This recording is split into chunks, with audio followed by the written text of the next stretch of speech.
Chair Crystal, you have the floor. Thank you very much. Good morning. I hope everyone is well this Monday. Thank you so much for making the time to join us at the 2020 Joint Northern Virginia Transportation Commission and Potomac and Rappahannock Transportation Commission legislative briefing. I am Katie Crystal. I'm this year's chair of NVTC and a member of the Arlington County Board. We're so glad to have you for the very first virtual version of our annual event. This is, as always, an opportunity for our transit leaders to share with our elected officials, as well as other leaders in our Northern Virginia region, an overview of legislative priorities that are vital for maintaining support for transit in NOVA. I want to note for everyone participating that we are recording this meeting, and I'd like to welcome my colleague and my counterpart, the chair of PRTC, Margaret Angela Franklin. Margaret, over to you. Good morning, everyone, and thank you so much for joining us. My name is Margaret Franklin. I'm chair of PRTC and a member of the Prince William County Board of Supervisors. We have a full agenda for the morning. We are honored to be joined by Senators Tim Kaine and Mark Warner, and we also have a keynote address from the Virginia Secretary of Transportation, Shannon Valentine, and a panel discussion featuring transit leaders across Northern Virginia. Now we'll turn it over to Jay Watkins from NVTC. She'll go over a few logistics for this morning. Thank you all for joining.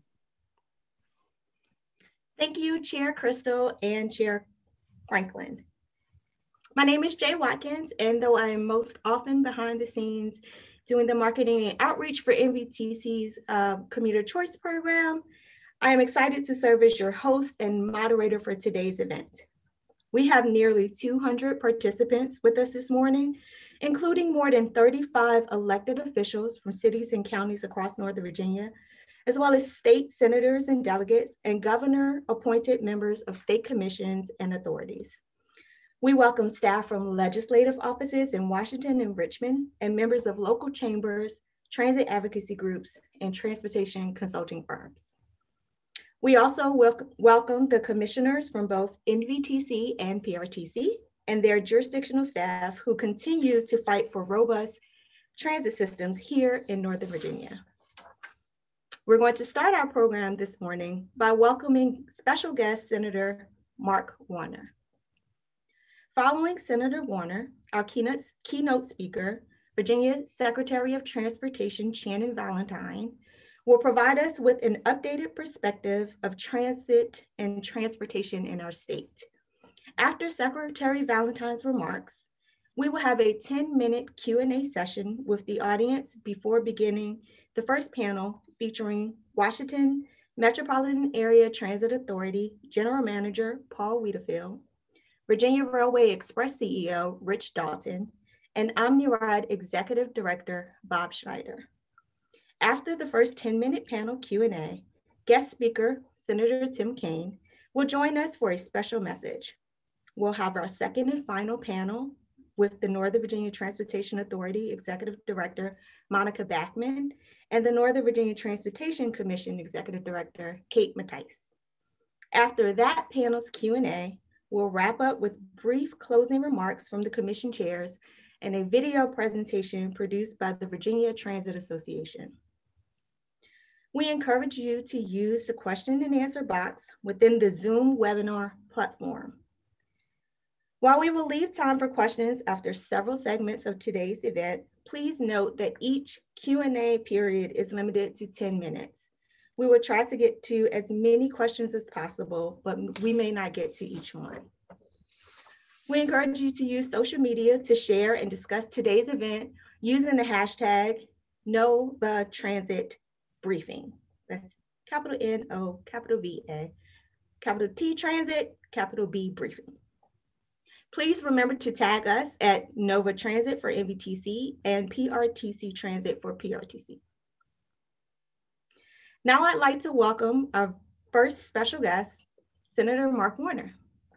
Senator Warner has been a supporter of transit in Northern Virginia since his time as governor, and we're honored to have him participate today. Unfortunately, his schedule didn't allow for him to be with us in person, and we have a special video message with his remarks that we will now share.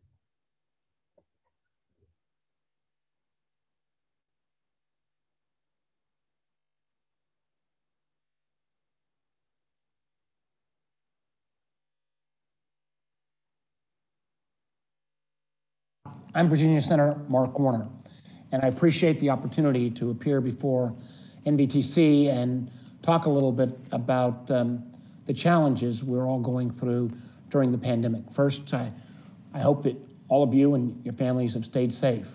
We're obviously in incredible times. When COVID first hit back in February and into March, I'm not sure any of us would thought we would still be in this level of lockdown as we approach Christmas.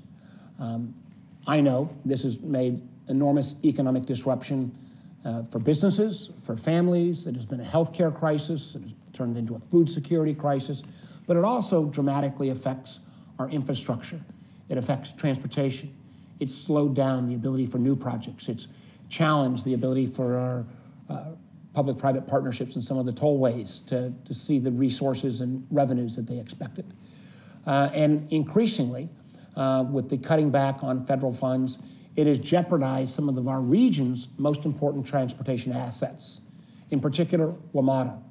I know Paul may be at this conference and had conversations with him recently, was sobered to hear that if we don't provide additional relief soon, that we could see the Washington Metro system literally lay off 4,000 employees over the coming months. We could see the end of Metro service after 9 o'clock, or the end of Metro service on weekends. That would be a disaster for a region that is already stretched to the extremes in terms of our traditional asphalt-based resources.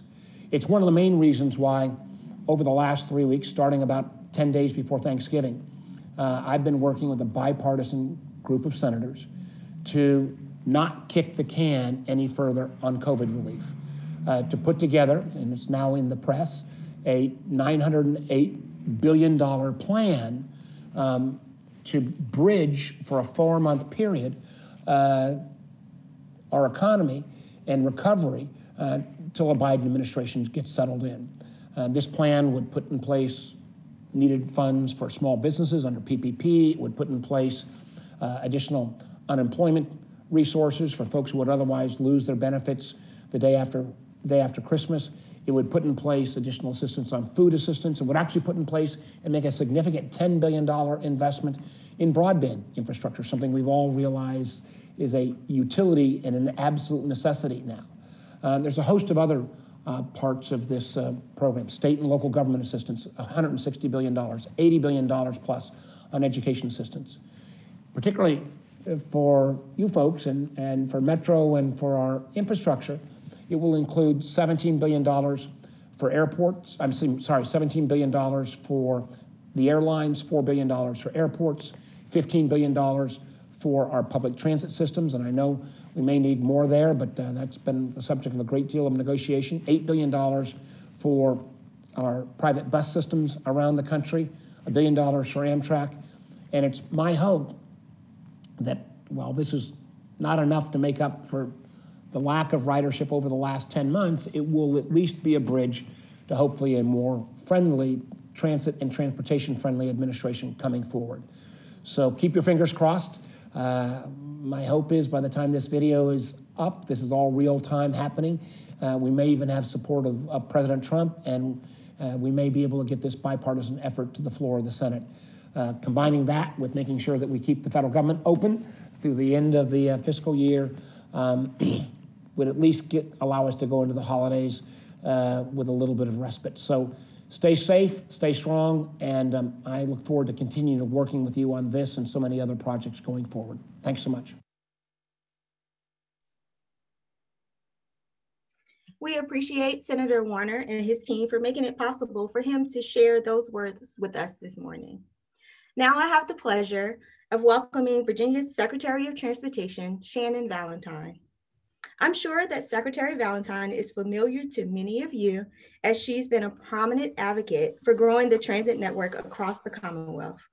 After Secretary Valentine's remarks, we will have 10 minutes for audience questions. As a reminder, you can use the Q&A feature on the Zoom platform for questions. Thank you for taking time out of your busy schedule to join us, Secretary Valentine, and welcome. Oh, thank you, Jay. It's so good to be with you this morning. Good morning Chair Katie Crystal and Chair Margaret Franklin, I say good morning to Kate Mattice and Bob Snyder and all who have put this program together. It's always a pleasure to be on a program with Senator Warner and Senator Kaine and all of our elected officials. I will say, as the senator said this morning, his fingers are crossed. I think for all of us, all body parts crossed, that we're able to move forward with recovery. I was able to open the Governor's Transportation Conference, which was really an update last Thursday. And I shared with those who participated that my daughter Brooke graduated from UVA in May. She's considered a COVID grad. President Jim Ryan gave a virtual commencement address, and he opened by saying, you know, these are not normal times and this is not a normal conference. They gave him 6 or 7 minutes to present the address because he didn't want to, quote unquote, bore everyone to tears on a virtual, in a virtual speech. So I will follow in his footsteps, hopefully with brevity, and to say to you, these are indeed not normal times. But I am grateful that we are navigating this unprecedented time together. From the beginning of this pandemic, the Commonwealth's top priority has been the health and safety of our employees, our customers, and our partners. Across the entire Transportation Secretariat, from the port and barges, trucking, aviation, rail, and transit, there has been a true commitment to transport critical goods and to connect people to essential work, food, medicine, and PPE. I really believe as we look back on 2020, one of the great lessons will be the heightened awareness of the vital role of transit in economic growth, in competitiveness, and creating an economy that works for each and every one of us. Well, those of us within PRTC and NVTC and across the transit spectrum, we are always trying to connect the economic benefits of transit to the world. This pandemic has really shown a light and told a story of just how fundamental transit is as a lifeline to essential workers, economic recovery, and to our values of equity, diversity, and inclusion for each and every one of us. As health and safety remain our top priority, we are also addressing the financial impact of COVID-19. As many of you know, back in August, the Governor and Secretary of Finance, Aubrey Lane, my predecessor in this position, presented to the Money Committees an economic forecast, and within that, a reduction in transportation revenues of $870 million through FY22. That is a very significant reduction. For those of you who are aware of SmartScale, which is our prioritization process for identifying and choosing our new capacity projects, in the most recent round of SmartScale, the entire amount to fund the Commonwealth of Virginia, all transportation districts for a period of 2 years, was $850 million. That somewhat puts in perspective the shortfall that we're facing here in the Commonwealth. And as other states are having to delay projects, cancel contracts, and lay off workers, our priority in Virginia has been, how do we maintain our pipeline of projects and our commitments to infrastructure? How do we secure our workforce, maintain our initiatives that we have coming on the horizon, and do our part to stabilize the economy? Working with the governor, Governor Northam, and our General Assembly, we proposed, and it's been passed in the special session, a budget amendment to provide flexibility to the Commonwealth Transportation Board just over the biennium. It's just a very limited time to allow us to reallocate funding so that over a 6-year window, those projects that receive dollars in the early years 1 and 2 of the program, but do not require those dollars until the later years, 3, 4, 5, and 6, according to their own schedules, we are going to put those dollars to work today. It's really a cash management solution that is allowing us to take advantage of the funding we have available and then restore that funding over a 6-year window. It allows us to maintain today the current priorities we have in place on time and on schedule, and support economic recovery for Virginia as well as our country. To be in this position, to be able to use flexibility to help navigate these revenue reductions, I really believe is based in large part on legislative decisions that have been made over these past few years, and in large part walking hand in hand with the members of NVTC and PRTC. We had the dedicated funding for Metro, for capital, for state of good repair and capital needs. We had the I-81 and interstate funding. We had the completion of a sustainability study to look at the longer term implications on transportation funding, which actually led to the governor's omnibus transportation bill that was carried in the 2020 General Assembly by Speaker Fillercorn and Majority Leader Saslaw. Together, all of these decisions, all of these bills really, I believe, have created a cushion and a platform for helping us manage the uncertainty of these times. Within the omnibus bill alone, we were able to achieve key policy objectives, restructuring transportation funding, launching the Transforming for Rail in Virginia initiative, restoring critical funding to the Northern Virginia Transportation Authority, which in a panel I was on last week, I did acknowledge, while we're all muted, the applause that might come from some of those attending today, as well as creating the Commonwealth Transportation Fund, a central source for all transportation. And that piece of the omnibus bill often gets overlooked, but it was a critical piece of this legislation. It is a financial commitment to a multimodal system where transit no longer is funded with bonds that could expire or an act of Congress, literally like the Marketplace Fairness Act. It is acknowledgement at the critical role of transit and public transportation as a part of our transportation system and our economy. The omnibus bill reinforced that acknowledgement with the funding model and also established the Transit Ridership Incentive Program, which we call TRIP, to identify and remove barriers to transit in the years to come. As a part of this, even before the implementation of the CARES Act, and it was not long after the passage of the omnibus bill early in March, Director Mitchell, Director of Department of Rail and Public Transportation, worked with our Commonwealth Transportation Board to provide $11 million in immediate operating assistance to help our transit agencies in Virginia acquire PPE and also offset those initial revenue losses. And then when the CARE Act came into place at the end of March, that was critical to help us prevent, prepare, and respond to COVID-19 and to help move first responders and workers in hospitals, pharmacies, and grocery stores, our frontline workers.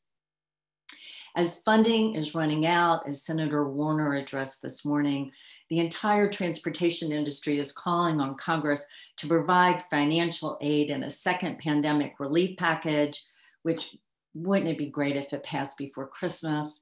As localities are struggling to keep up with subsidies for transit agencies, and WMATA is facing a $500 million shortfall just in FY22, resulting, as we know, in significant cuts, station closures, and reductions in workforce. The senator mentioned nearly 4,000. Without financial assistance, the situation is dire. In a program last week, the Relly Awards from the Schar School at George Mason, two great leaders in Northern Virginia were recognized. Delegate Vivian Watts for her great leadership, and Supervisor Matt Letourneau.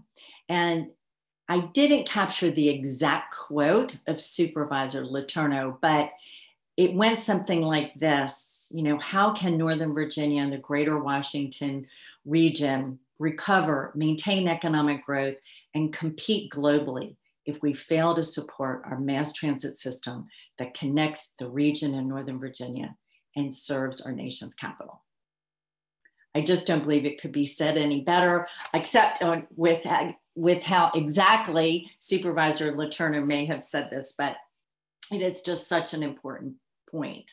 And as we continue working with the financial issues with transit, we are also continuing our work with transforming rail in Virginia. The $3.7 billion rail initiative that was launched with the agreement with CSX and our partnerships with Amtrak and VRE. I will let you know there are many moving pieces to this particular proposal. The final EIS was announced in September of 2020. VRE signed off on November 20th, and I believe just on November 3rd, NVTC and PRTC voted to accept the funding agreement, approximately $200 million to be invested in this rail initiative over the next decade. I just want you to know how we are all so grateful to NVTC, PRTC, and our assistance with VRE, not just in funding, but in your help with engineering and design to move this project forward. We cannot do this without you. And Katie, it doesn't seem like it could possibly be a year when we were first announcing this, but work continues. So thank you so much for your help. And I do want to give a special shout out to CEO Rich Dalton, CFO Mark Schofield, and Council Steve McIsaac for all of their assistance as well. We are continuing to work towards the closure of the definitive agreements with CSX and with Amtrak. We launched the first inaugural meeting of the Virginia Passenger Rail Authority on October 26th. A second meeting is coming up on December 14th. We are working towards the Long Bridge Act of 2020, which would give Virginia the ability to build a rail bridge across the Potomac. Turns out you can build a highway bridge, but not a rail bridge. We had the introduction of HR 7489 in the House with patrons, Congressman Whitman and Congressman Beyer, with support from the entire delegation. I did testify before the Natural Resources Committee. It passed out of committee. The language is actually in HR 2, the Surface Transportation Bill, which passed July 1 out of the House. It's also in the Appropriations Bill, which passed out at the end of July. I will let you know that Senators Warner and Kaine have introduced the identical language legislation in the Senate, and there's a great deal of work taking place as we speak to move that language forward through the Senate as well. It's a very important piece, but again, one of those that we are managing to get through. We also, through FRA, were awarded $14.42 million for the Newington Bridge in Fairfax County, an important component of this Long Bridge initiative. And the Northern Virginia Transportation Authority awarded $22 million this year towards the Franconia to Springfield bypass. Critical infrastructure to make this network work. We are grateful for all of this. The work on this initiative has been extremely deliberate, sequential, and one of the main focuses of this administration. So anyway, in the coming months in 2021, we hope to be back with you, kind of letting you know where we all are. Finally, we are making significant investments in the highway network in Northern Virginia, with our plan to have 90 miles of connected express lanes by the end of 2022, 66 inside, 66 outside, with significant investments on Route 28, 123, and 29, work on I-95, 495, 395, addressing the congestion, which, believe it or not, has returned to nearly 90% of pre-pandemic levels on our interstates. And I mentioned this at this particular conference.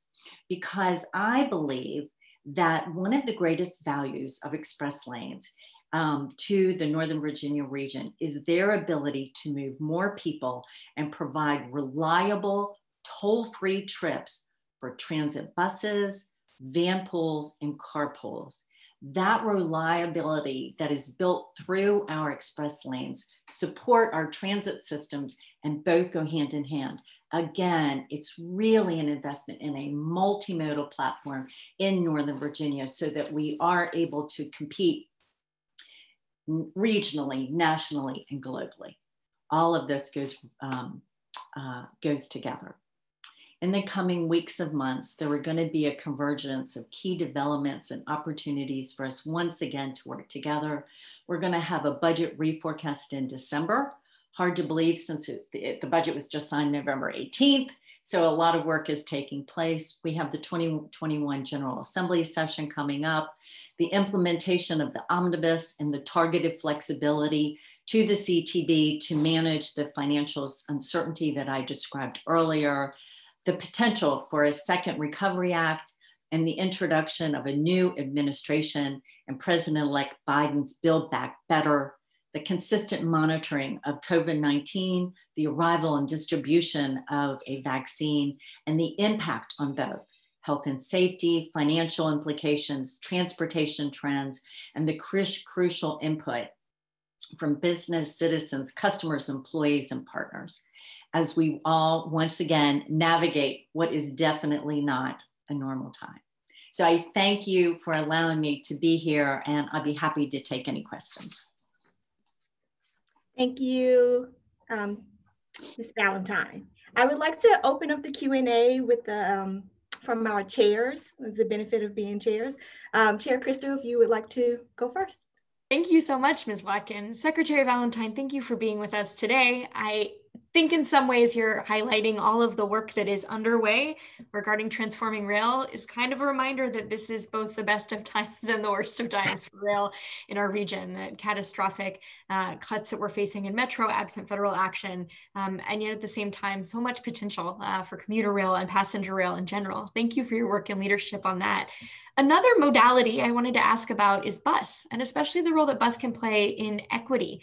And one of the things I was incredibly excited to see emerge as a governor's priority in the transportation omnibus bill was an amount of money for pilot fare or pilot programs that localities or bus operators across the Commonwealth could consider that might allow those operators to remove transit fares entirely or offer reduced fares for low-income residents. I really loved that focus and the way that you all rolled it out, thinking about bus especially as a lifeline for workers. And we've really seen that during the pandemic. Could you give us an update on the status of that program, whether it's survived the budget reforecast and whether we might expect to see this coming to a bus system near you in the coming fiscal year? I can say without equivocation, yes, it has survived.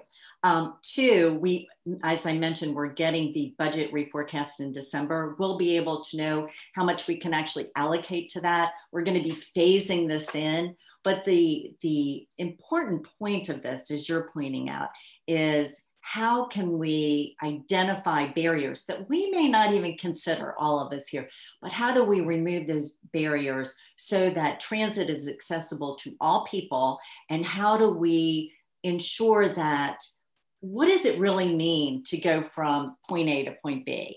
And what are the gaps? And where do we have to shift buses? And where do we have to change? And really trying to make transit an efficient proposition for all people.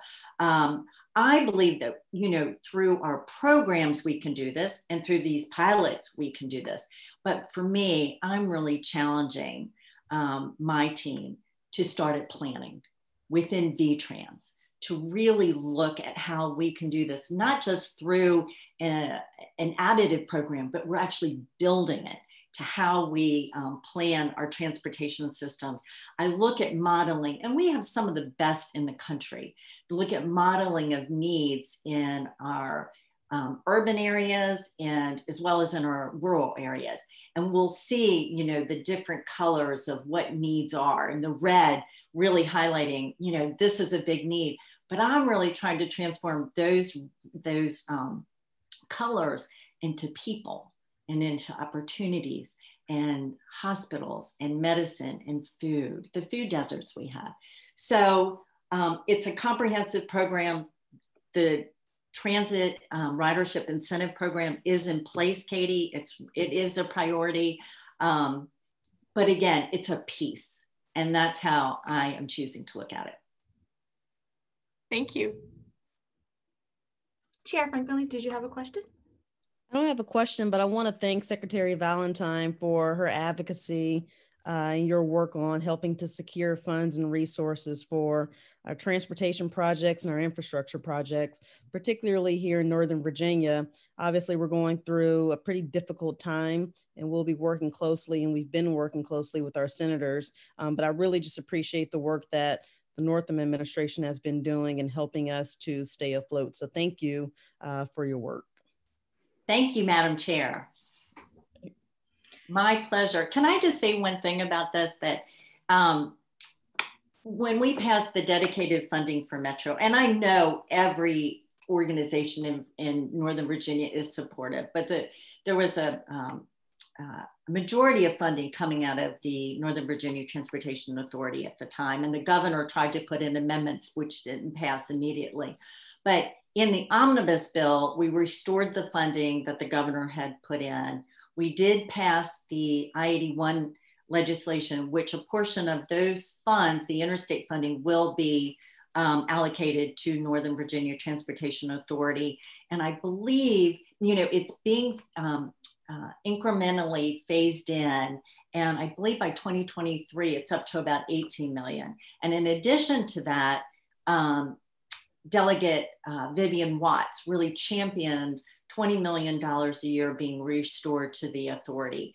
So I think those actions are very important. I will just say, in working with our federal partners, I'm really also stressing not just the funding and transportation and for transit, but the flexibility. Sometimes when the money comes to the states and it's allocated in a programmed way, there are times I believe that Northern Virginia does not receive its proportional share. And so we would want the flexibility that the General Assembly has given us, but that flexibility so we can really target those dollars where they are most needed. So I think that is just a very important point. Yeah, I think everyone agrees with the flexibility on here. So thank you for mentioning that. Okay, Secretary Valentine, we have a question from the audience from Stuart Schwartz. Transportation is the #1 source of our climate emissions. As a part of Northam's administration's commitments to fight climate change, will you ensure that VDOT commits to plans and projects that cut vehicle miles traveled in order to cut greenhouse emissions? Good morning, Stuart Schwartz. It's nice to hear from you. Yes, I will say that really integrating environmental stewardship into transportation within the Commonwealth is a huge priority. Just with the passage of the omnibus bill, it's predicted to reduce the greenhouse emissions by 43,000 metric tons a year. Just with that, implementing that bill. We restructured the funding. We've created an environmental subcommittee within the Commonwealth Transportation Board. The main focus being looking at the impact of transportation on climate change, and then the impact of climate change on transportation, with the focus on resiliency, the reduction of greenhouse gases, and environmental stewardship. We're trying to address this from an electrification study, which is currently underway. It's being led by Kathy McGee, who's Director of Research and Innovation in Virginia, and Roni Day, who is out of our, the OIPI office of Intermodal Planning and Investment Office.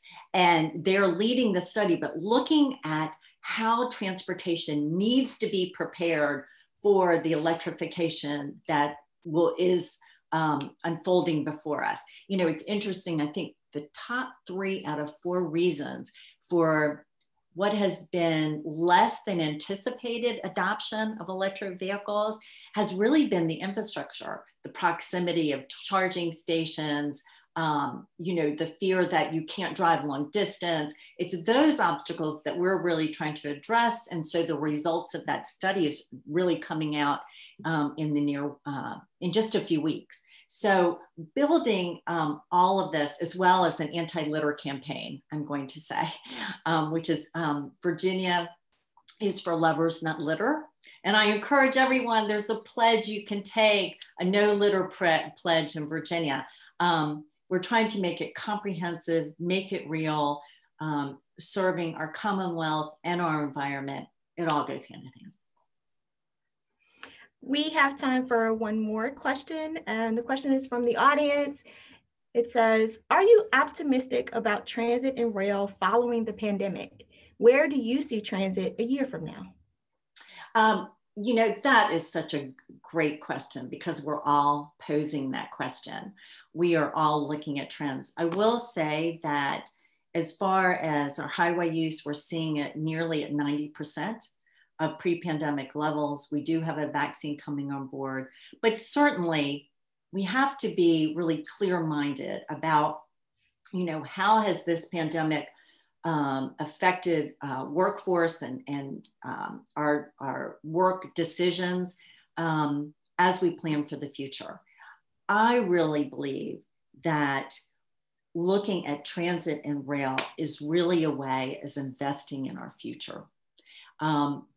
The highway network in Northern Virginia, I was looking at a reason why sometimes we get rated at 20 or 21. It's really the congestion, the quality of life in Northern Virginia. And we know from doing a study on 95 that just to add one lane one lane going north for 52 miles, south coming 52 miles, from basically Fredericksburg up to 495 and back was $12.5 billion. That's just one lane of traffic.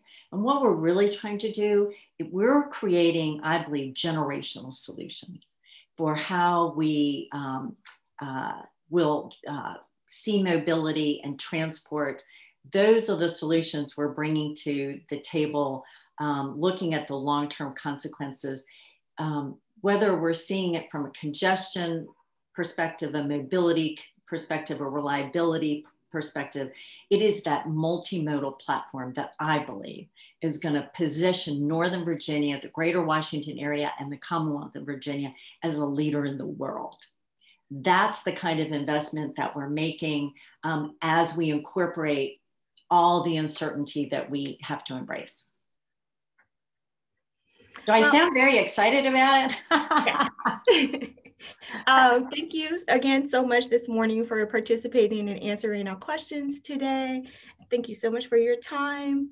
We're going to move on a little bit. As a reminder, we have 2 panel discussions today, and our first is our Transportation Leaders panel featuring representatives from 3 transit agencies that keep us moving.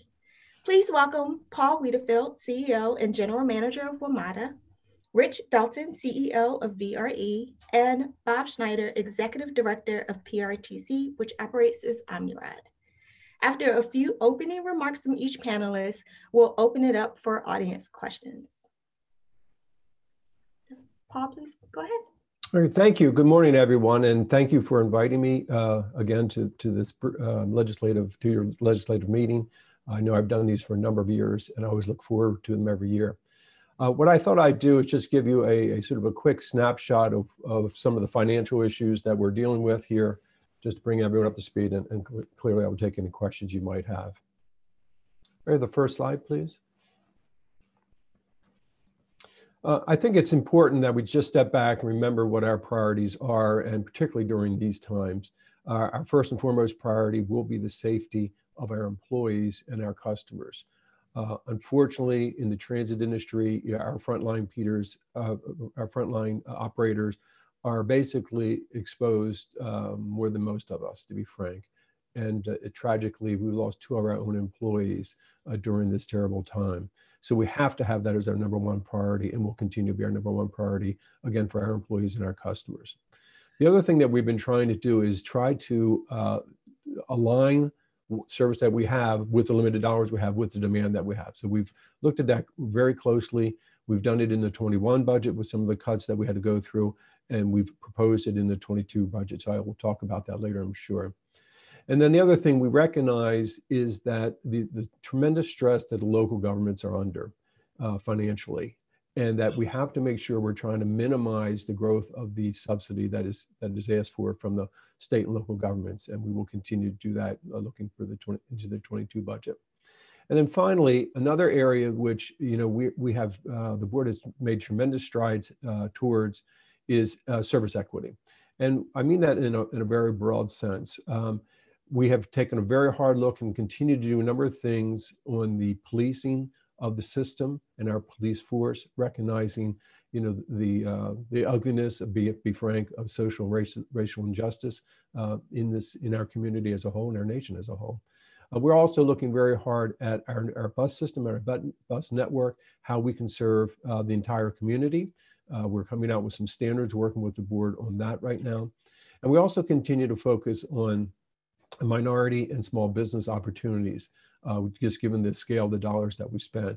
So together, all these things, we want to basically preserve the essential network that we have, meaning the essential service that we provide today to people, and then also looking towards the future and how do we build that network up going forward. Next slide, please. I think this slide says a lot, unfortunately. On the left-hand side of this side, on our ridership, it's almost, we almost forget now 10 months later, but we were riding a high, to be frank. We had turned the corner in a number of ways. Our ridership was the highest it had been in years. Our customer satisfaction was the highest it had been in over a decade. And we were moving very, very well and looking forward to the future, obviously. Like us all, you know, that all took a dramatic turn in March. And you can see here the drop in ridership. That's continued through the current fiscal year 21, which in our case ends in June. And basically, to give you a better sense of that, our ridership has been down about 90% on the rail side and about 60% on the bus.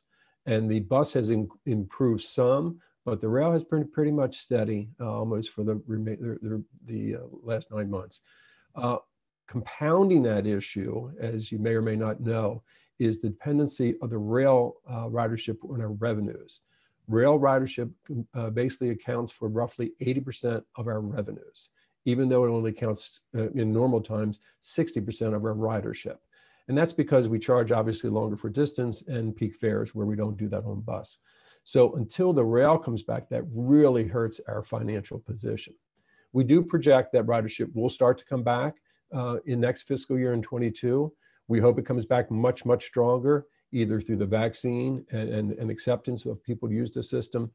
But I think it's a little too soon to be very aggressive in that assumption, just given all the uncertainties that we have on the ridership side. It's much easier always to come back and bring service back in. But if we have to go back out and keep cutting service and going out to the public, that makes it very difficult. I also think it's very important that we communicate to our employees and our customers the severity of what we have, and then also so they have time to adjust their personal and professional lives. I think that's very important as well. Next slide, please. I really want to give thanks to everyone that's been helping us along the way, and we continue to need your help.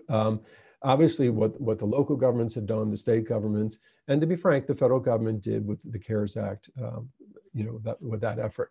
That has kept us afloat. It's kept people employed at a very difficult time. It's allowed us to put the essential service out there for people that really need it. And as you know, it's been used by those people that are really the you know, sort of the support structure of everything we have in this community, particularly during these times, whether it's hospitals, the shopping mall, the shopping markets, health or drugstores, those types of things where we needed people to support us. They've been there. So I think that's so important. So I want to thank everyone for everything they've done on that level to support us to date, and looking forward to obviously more in the future. Cannot state enough, and obviously the senator mentioned this early in his video, is how important the federal funds are for not only transit here in the nation's capital, but also across the country. The reality is when you look at particularly the major systems, whether it's New York, Chicago, or San Francisco, we are all in this same predicament, where basically the revenues just aren't there that we generate, and where we turn generally to state and local governments, they don't have it either because they're under such tremendous stress. We need the federal government to help us. Again, this is not by no means a handout. This is a crisis, a national crisis in so many areas, but for transit, particularly given the nature of what we do, which is support, again, this fundamental infrastructure that supports communities. And particularly for a lot of people don't have any other options. We are their lifeline. So I think it's so important that we continue to do that, that we get these federal dollars, and hopefully we're all hoping for a early Christmas present here. But I think you've also heard that this is more or less a bridge, and that there'll be a lot more debate come the spring. And again, given a lot of those unknowns, it's driven some of our budget thinking going forward. Again, if those dollars come through, we can pull back fairly easily, not turn on a dime, but at least we can pull back. But if we don't get the dollars, we really need to think through what that means from a process side, and really for the impact it has on our customers and our employees. And then this last point is we cannot lose sight again of what this system means to our region, and again in other parts of the country. But transit is, it is part of our fabric in this region. It provides the connectivity, obviously, to jobs, but it provides connectivity to so many other things that we do, and particularly the economic future of this region. I'm sure that you all have, seen many of the cranes along the Silver Line. Well, that is the development community, the local governments, basically supporting the rail system to support their economic vitality into the future. And that's why we need that support. We need to get this system. We need to continue to provide this essential service, but we also need to be prepared for what comes next. And we need to have that service ready to go. So I think it's very important that we never lose sight of that, what transit really does in our community. It is the fabric that holds us together. It is what brings people together.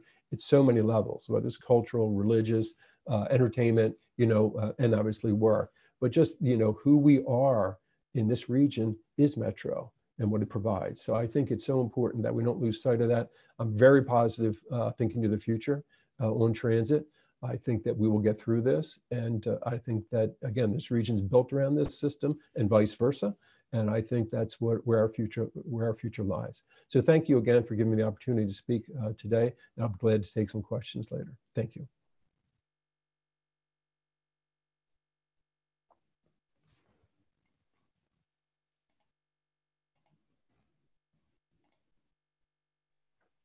Mr. Dalton, please go whenever you're ready. I believe I'm ready.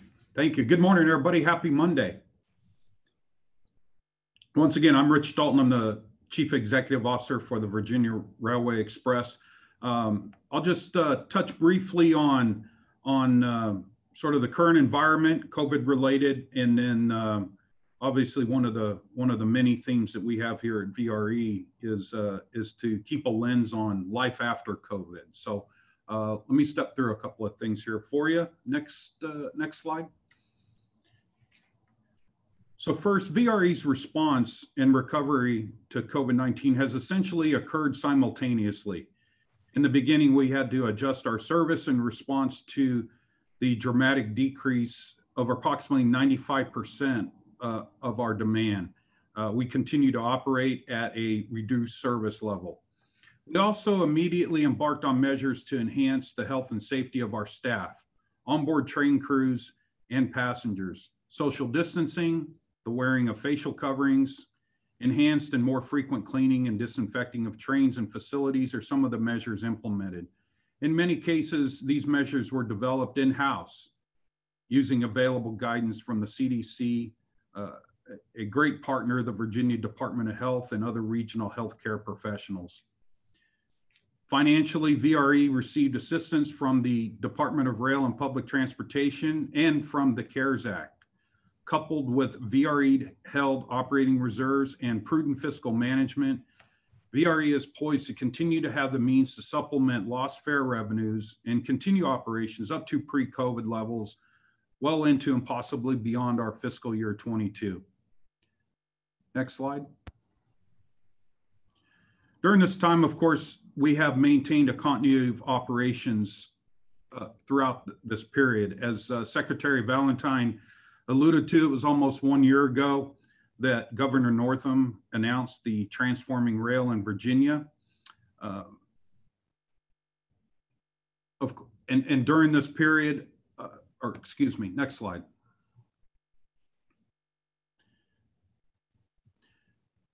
On December 3rd, both VRE commissions, PRTC and NVTC, approved agreements that with the newly created Virginia Passenger Rail Authority. And one of those agreements will in part assist with the funding of the new Long Bridge. And again, in addition to some other major elements. And I too want to thank Secretary Valentine and Director Mitchell from DRPT and DRPT's Chief of Rail, Michael McLaughlin, for getting those agreements essentially across the finish line. Next slide.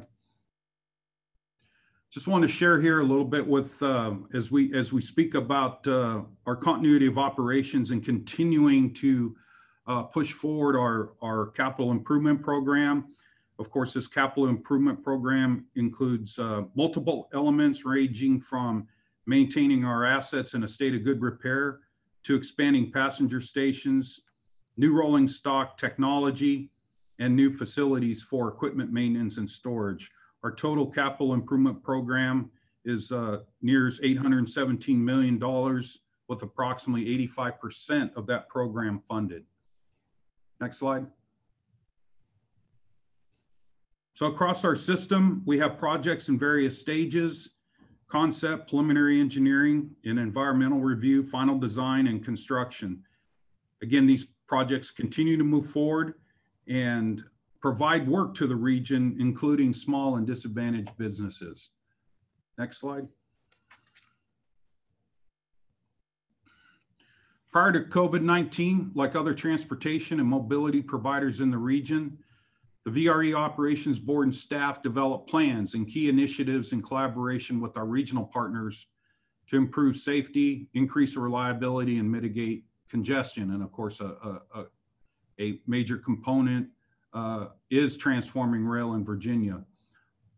Although ridership demand has dropped off considerably in the short term, our collective needs, as I previously stated, have not gone away. And as Secretary Valentine during the Governor's Transportation Conference a couple of times, and I kept writing this down as a note, that we just simply need to keep Virginia moving. And I think collectively, VRE is actually a viable part of that, particularly in Northern Virginia. As ridership behavior and commuting patterns are likely to be slightly different after COVID, our crystal ball is not quite clear on precisely what the change looks like yet, but providing a safe and healthy mobility solution for our region as more and more people return to work, maintaining our assets in a state of good repair, pursuing our overall capital improvement plan in collaboration with our partners in both Richmond and the district, will only enable us to provide a host of enhanced services, ranging from more frequent, reliable service to weekend service, to in part to adapt to these changes.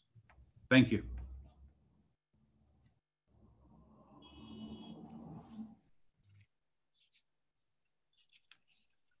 Dr. Schneider, please go. Yes, thank you very much. So first thing I want to say is most of us are well aware of PRTC, or as we're known on the street, OmniRide, but things have changed since we last gathered in Springfield back in December of last year. And believe it or not, some of those things that changed aren't entirely COVID-19 related. So I wanted to take an opportunity to show some of the hard work that our employees have performed that have positioned us so successfully in this past year. So next slide, here's the basics of who we are. It's really who we are and what we do on a daily basis. Next slide is the basics of how we do it. And most importantly, our next slide is the impact. And that's what matters. That top line of taking 18,000 car trips a day off the road. And we don't do it on just a bus. We do it with ride sharing. We do it with one of the largest van pool programs in the country. One of the most successful in the country in terms of us not having to provide vehicles, But, we really look at where we were on our peak of last year, just as Mr. Wiedefeld had described, we were riding a high. And we remained one of the most cost-effective systems in the region. Others may transport more, but our cost per passenger due to our fare recovery made us a great cost-effective investment. Moving on to that next slide, what you'll see here is we are slated to formally open our Western Maintenance Facility for services in April 2021. These were funded predominantly through NVTA funds, so we're exceptionally appreciative of that opportunity. It's a beautiful facility, and we should start operating services there again out of April 2021. State-of-the-art, really intelligent way to operate services, and it makes such a big impact because now we're 10 minutes away from the I-66 corridor major parking lots. And so as you heard from Secretary Valentine, with all the growth on that forthcoming project, we are in an outstanding position to move forward and launch services as they recover. On our next slide, you'll see that we also happen to pick up the Gold Standard Award from the Transportation Security Administration for our fantastic performance on TSA's base assessment, which was spearheaded by our Safety and Security Manager, Mr. Byron Lloyd. OmniRide is the first bus-only transit system in the DMV region to earn this, and OmniRide only joins VRE and WMATA at that level. And this is exceptionally rewarding for me personally, but for us as an organization, as we didn't even have a dedicated safety manager until 24 months ago. So it's truly a recognition that when we put our attention to something that we truly care about, what we can achieve. Moving on to the next slide, transit was already ahead of the game in some respects because of our response to H1N1. We had already been through our planning for the winter weather, so we had emergency programs put in place. We had already evaluated that, and just seeing what was happening from our peers in Europe and having our peers in Seattle, the West Coast, we were very, very aggressive. And even in January, we're having meetings, and by February, we're doing enhanced PPE acquisition. So we really were ahead of the game. The challenge was you saw the ridership trends for Mr. Wiedefeld. Ours look almost identical. We went from the 1 week to having normal ridership. We were at 4% of that ridership within a week. It bounced back in those areas. Now we're back to about 25% of normal.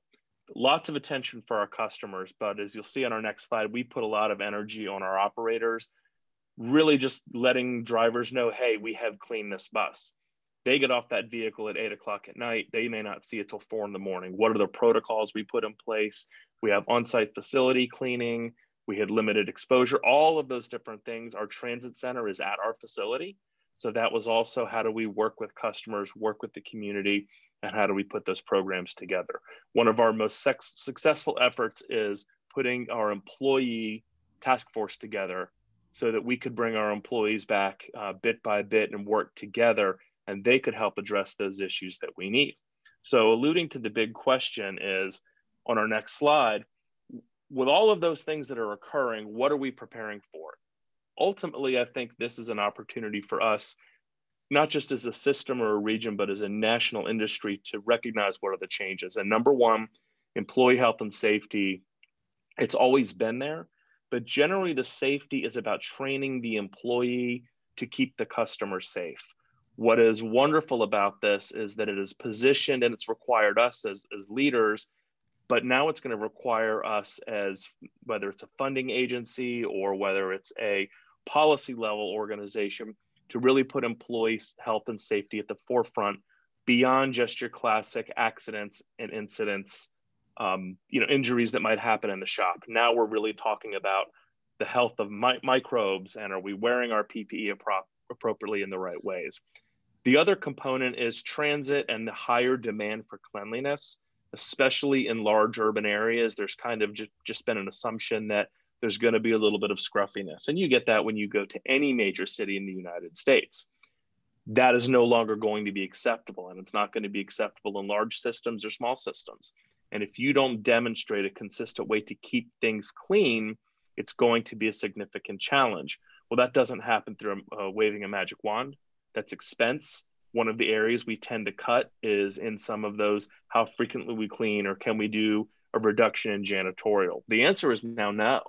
And we're going to have to really look at things in terms of when we ask for funding and resources to maintain a facility, it has to have a higher level of attention at the state level, at the federal level. We're going to have to fund new ways of looking at how we clean and what becomes basic equipment. Just like we now require a bump pad under a bus, are we going to require a certain cleaning equipment on a transit vehicle? New commuter patterns have also emerged. That will be no question. We don't know what they are yet, but for this meeting, I'm in an office. I was glad not to be doing this from a living room. Not every meeting we will have do we want to be in that scenario. The novelty has worn off for so many people, but now we're going to be looking at other opportunities for families to truly drop that one car. Are there going to be ways where we don't have to have as many unnecessary commuter miles that happen? The number of times that probably everyone in this call has driven 45 minutes for a half-hour meeting to drive 45 minutes back, when that meeting could have simply been held on Zoom, is going to change that. So our technology and how we respond and how we work as leaders to understand that and read the tea leaves will be key. We will have to be better than a car once we really have that ratio of traffic.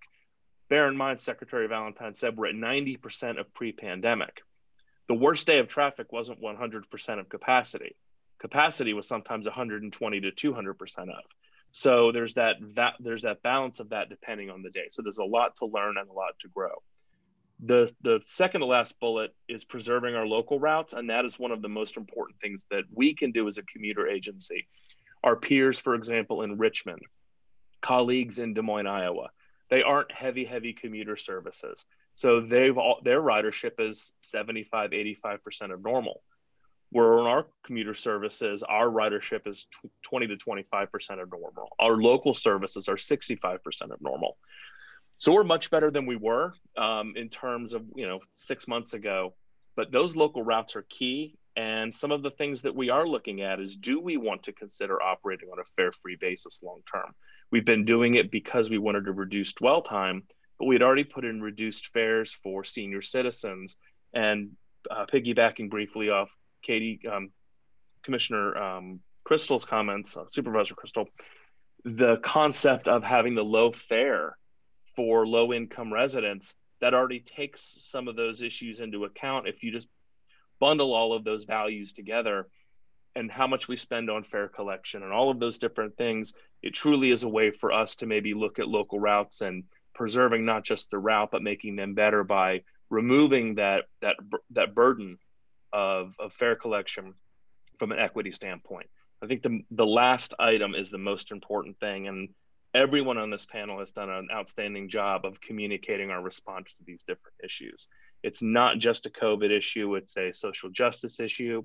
The pandemic has hit communities of color at a much higher rate. So working much harder to ensure we're preserving information. We've donated PPE to community groups that are needing assistance. So it's how can we help and how can we support those communities to continue to grow that?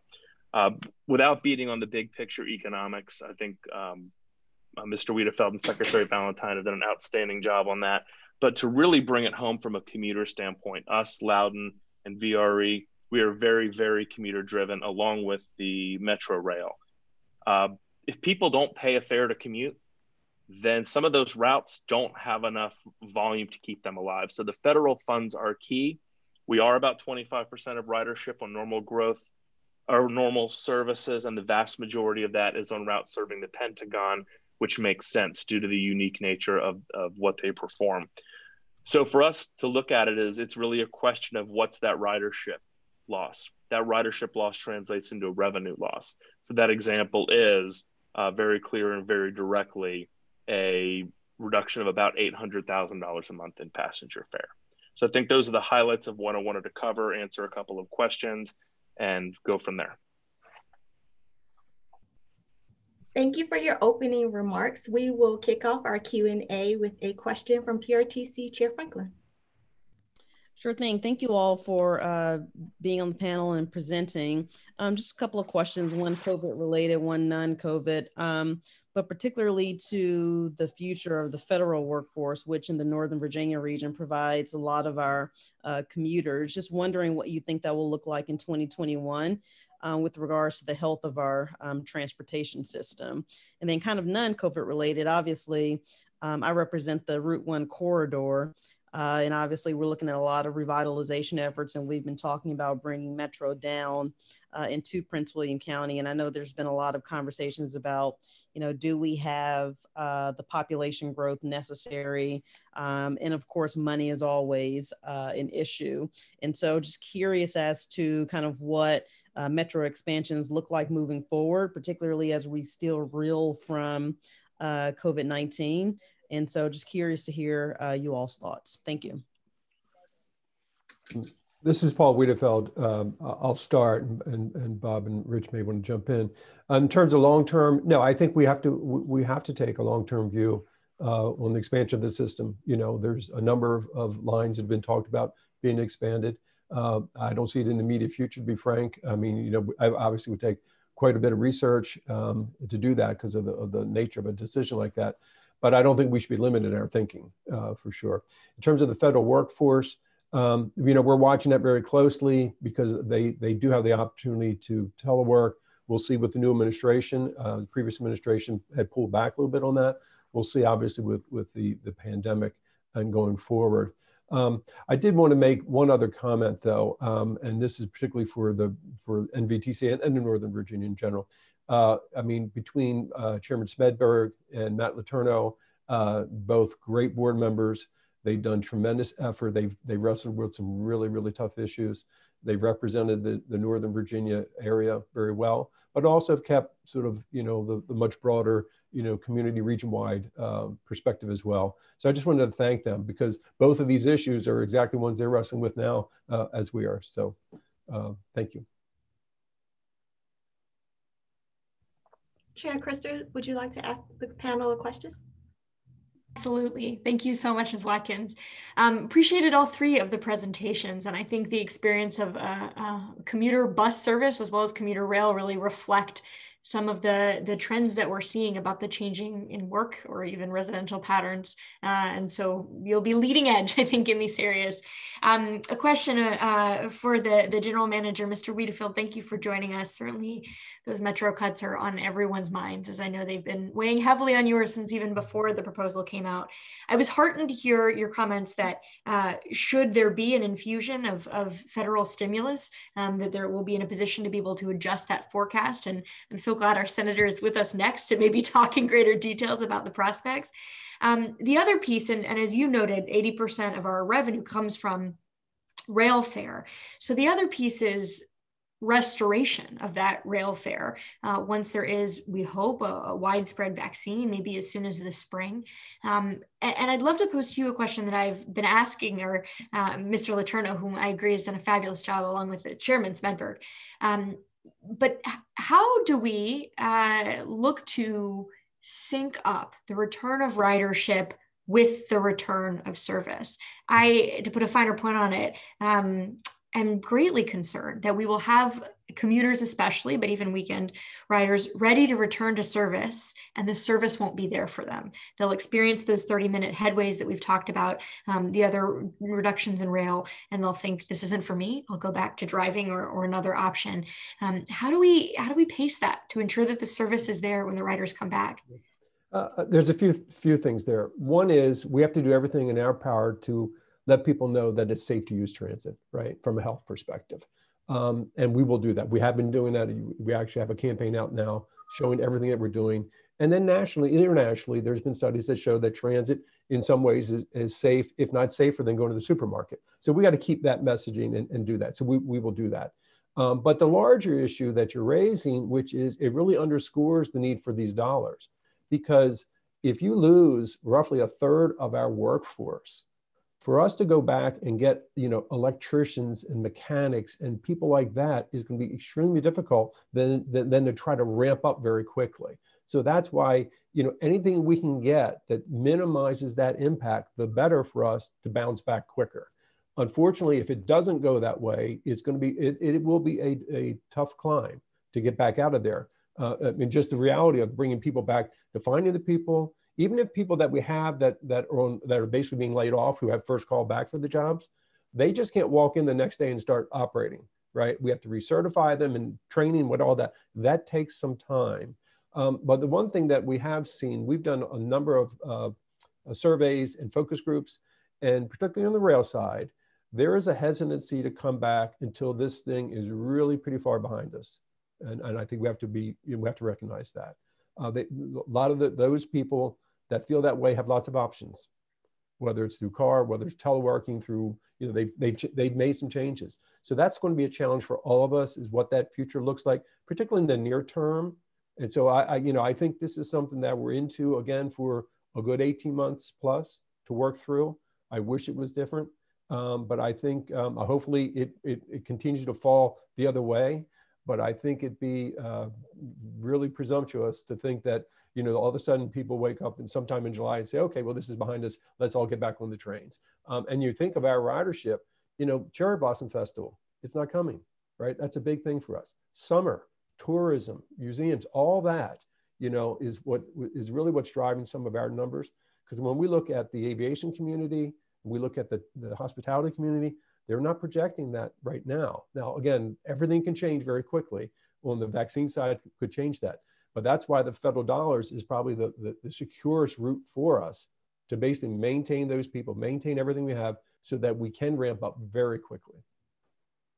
Securest and potentially only. Thank you for those comments. I'll turn it back to Ms. Watkins. I think we may have some viewer comments as well, or questions. Yes, we do have time for a quick audience question. We have one from Delegate Rome.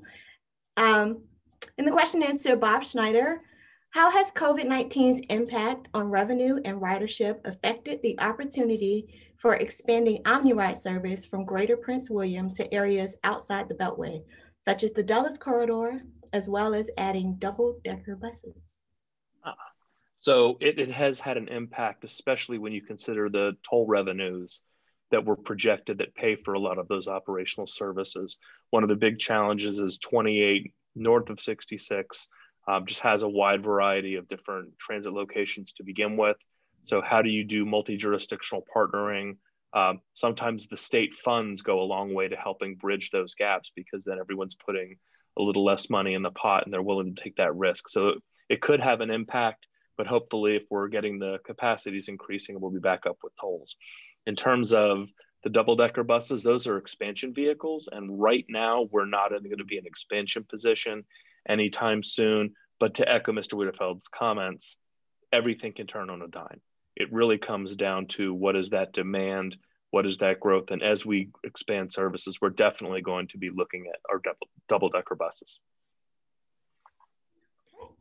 So now I'd like to bring our special guest, Senator Tim Kaine, to the virtual stage. Senator Kaine has been an enthusiastic supporter of transit in Northern Virginia, and we're delighted to have him with us this morning. Thank you for joining us, Senator Kaine. Well, thank you to all my friends at NVTC, PRTC. It was actually good to sign on and hear a little bit of Paul's presentation, because even Richmonders understand that NOVA and DC don't work without Metro. And so the Metro funding issues are so very, very important.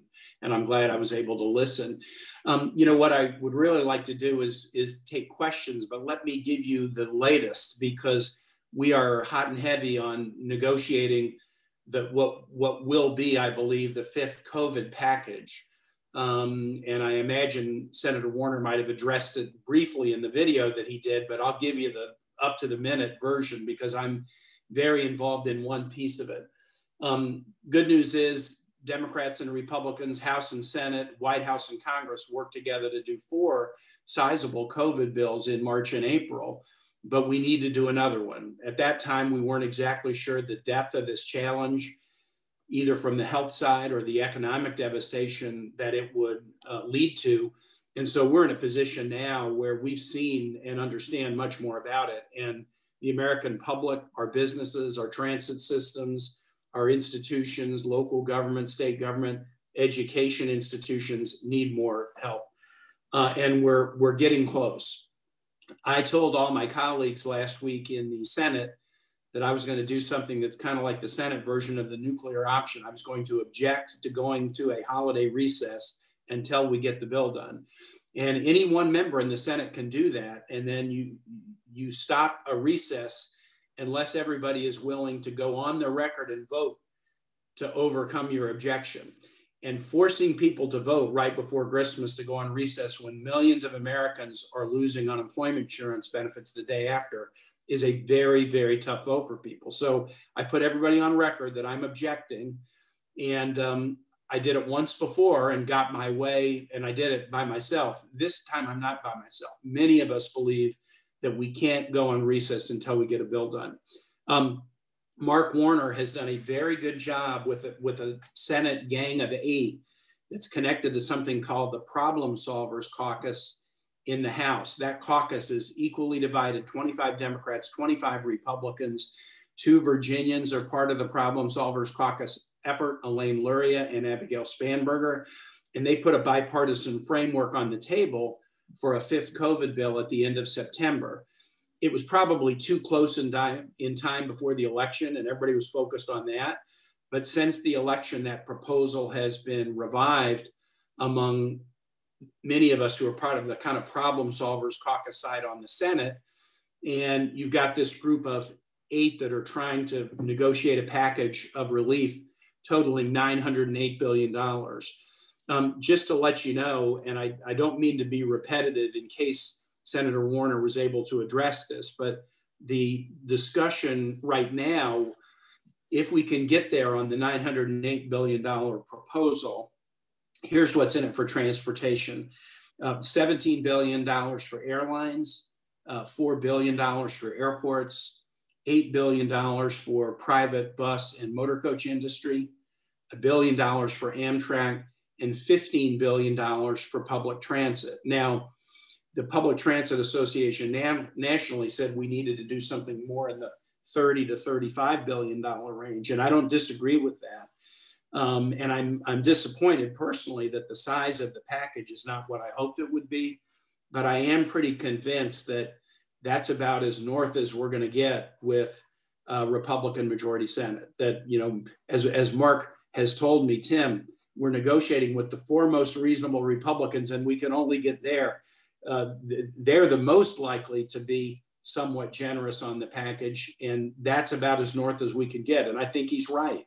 The good news is everybody's pitching this as a bill that is not a forever bill, that a bill that's likely not really a recovery or stimulus bill. It's just emergency relief to get us through the end of the first quarter of 2021, when more widespread deployment of vaccines is going to be creating both a psychological and economic lift. And it's probably also a little bit easier for those of us on the Democratic side to accept the smaller package, knowing that President-elect Biden is going to make pandemic recovery, economic recovery, goal 1. So it looks like that's our sweet spot. Here is the last remaining issue, and this is the one that I've been working on now for about 10 days.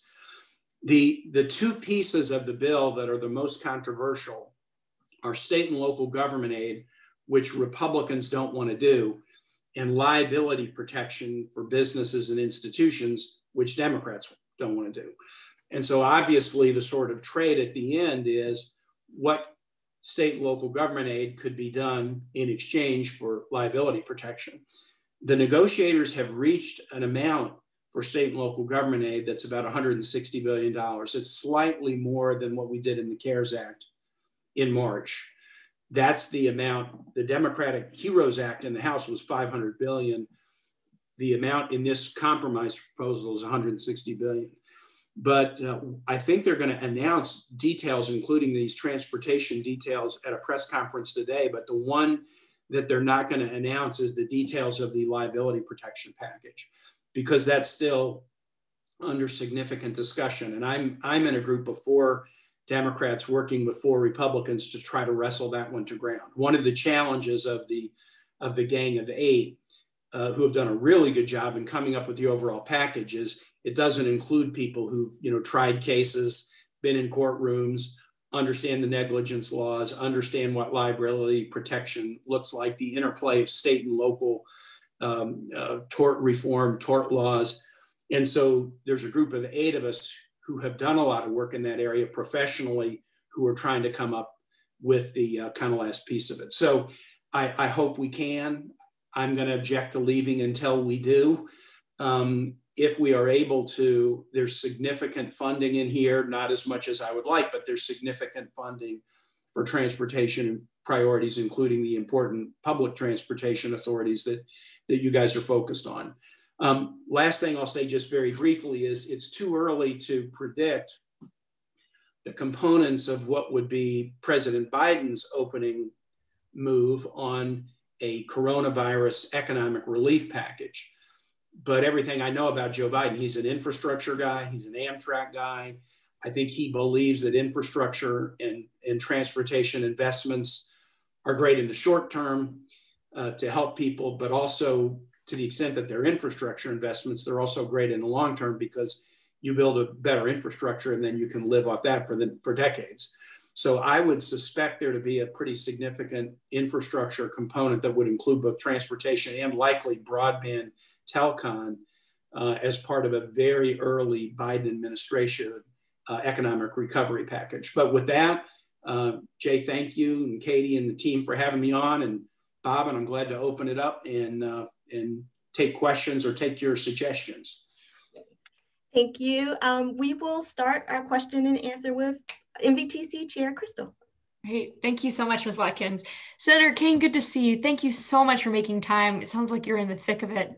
Strong endorsement for your strategy. No one gets Christmas until American people get some relief. And it's just great to have you. I mean, I think as you were able to join us and hear a couple of the general manager's comments and really describing the extent to which preventing WMATA's fiscal 22 budget cuts from sending us into a transit death spiral is almost exclusively dependent on federal action. So glad to have this update and to have you working on our behalf. As we're waiting for questions to come in from the audience, here's a nuts and bolts ones for you. Say this is successful, and we very much hope it will be. $15 million, not what we are apt to have lobbied for, but certainly better than no action. Tell us a little bit about how that gets dispersed or distributed among transit systems across the United States. So, Katie, that's a great question. My sense is it's probably going to get distributed the same way that the CARES 1 Act money got distributed. I'm not 100% sure on that because the only piece that I've really been in the negotiation on is the state and local government for liability protection trade. Just parenthetically, doing deals in COVID where we're all kind of not together in the same room, what you do is you break it up into small pieces and everybody gets their small piece. So my gut is on all of these funding streams in CARES 2, probably the default position is to allocate like we allocated CARES 1 money. There are some differences. The PPP small business money is more likely to be allocated upon some provable loss. We didn't require that in CARES 1. We're likely to require that in CARES 2. The unemployment funds are going to be slightly different. The weekly benefit's going to be slightly different. But I would say to try to get an understanding of how that might be allocated, that $15 billion to public transit in the DC area, I'd probably start with looking at the CARES 1 allocation formula, and that would give you some idea of probably the range of funding you're likely to get. Thank you. That's really helpful, and possibly a good opportunity as well to note, since we do have other transit systems here, WMATA's collapse in ridership has been so profound that this has been an area of focus, I think, for all of us. But I know that CARES 1 money, and we've probably still got our CEO from VRE to speak to it in greater depth, but has been an absolute lifeline for preventing that service from having to make these catastrophic cuts in plans. So thank you for that too. You bet. Chair Franklin, would you like to ask the senator a question? Sure. Listen, I just want to make a comment. Thank you, Senator, for all your work that you and Senator Warner have been doing. You've literally addressed all of my concerns and answered all of my questions.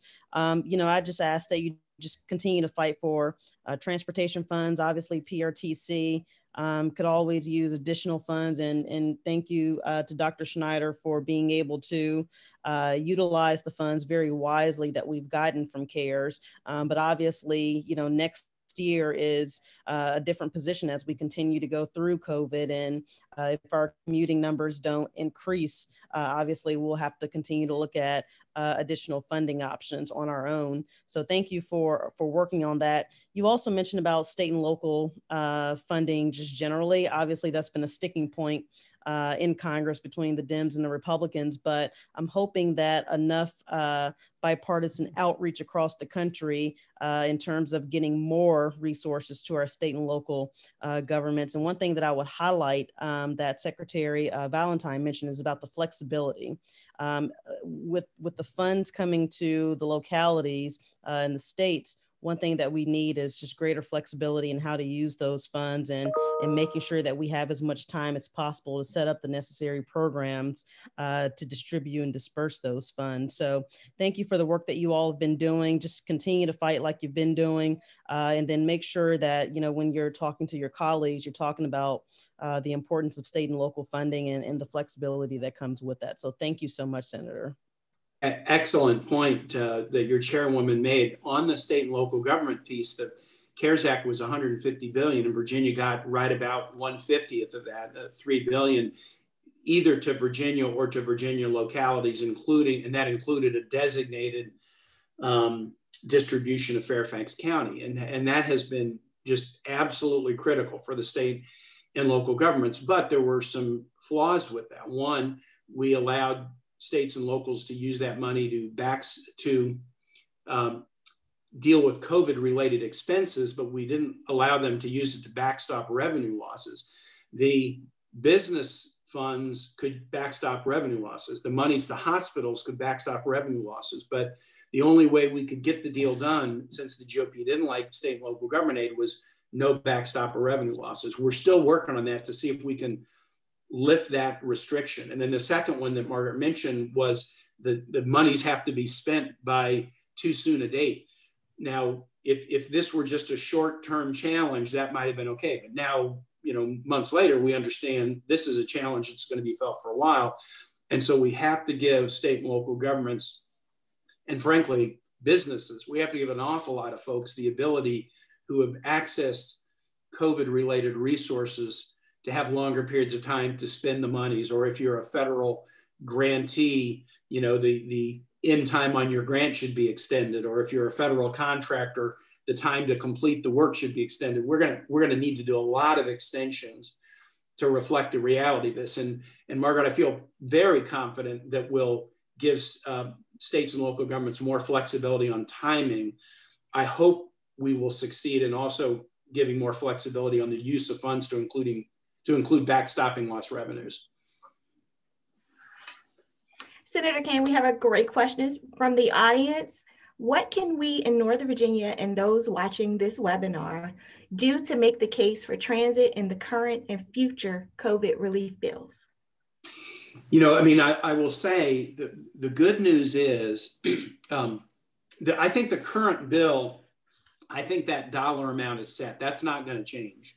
And it's likely to be included as part of the year-end omnibus appropriations package. I think we need to find the key on this liability protection for state aid, but I sort of think that the 15 billion is likely to be the number. I'm not sure that's going to change very much. So I think the real question would be, with President-elect Biden saying that, you know, he wants to do a real recovery package, what would be the thing that could most be done to encourage that? It's going to be the first priority of the administration. We want vigorous transit and transportation funding as part of that.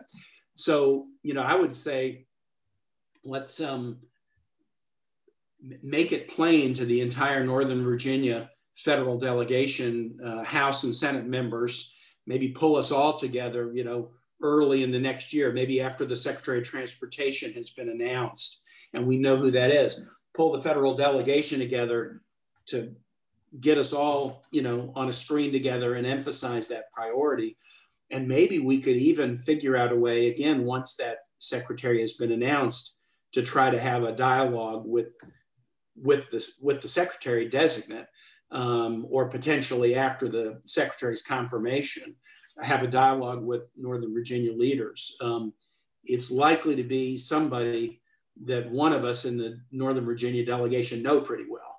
There's a number of different candidates being mentioned, but the kind of people that the President-elect Biden is likely to pick will probably know him or her.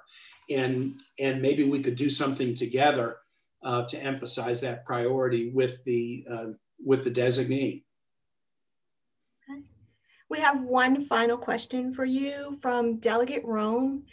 Will there be more BUILD grants, formerly Tiger grants, from the upcoming administration to help improve traffic congestion with creative multimodal solutions and innovative intersection designs? So when I hear from Delegate Rome, who knows more, who's forgotten more about traffic management measures than I'll ever know, ask a question about will the upcoming administration do this? I think it's really tell the upcoming administration they need to do this. And so I don't, again, I know the Biden-Harris philosophy about transportation and public transit. I know it very, very well. I don't yet know exactly what the plan is. And I think that probably won't really emerge until the transportation secretary is named. But look, Tiger grants and BUILD grants have been enormously helpful in Virginia. And we frankly did very well compared to other states in terms of the amount of these grants that we got. And so we need to keep doing them, but making sure, as Danica, I think, suggests and certainly advocates, that we're not just doing it the same old way, but that we're focusing upon new innovative ideas around project design that can accomplish both capacity increases, but congestion mitigation. And I think the Biden team will likely see it the same way. Well, thank you, Senator Kaine. We are so thankful and appreciative that you took your time to be with us this morning. Keep up the good fight. Yeah, very glad to be with you. And I'm getting on I-95 to drive to DC right now. So take care. Thank you. We will now move to our final panel representing our regional transportation bodies. We are joined by Monica Backman, Executive Director of NVTA, and Kate Mattice, Executive Director of NVTC. Both are here to talk about our regional legislative priorities to better serve Northern Virginia's transportation and transit needs. After their introductory remarks, we will open the panel for questions from the audience. Ms. Backman. Thank you, Jay, and thank you everyone for having me here. I will be brief out of respect for the time. Can you go to the next slide, please?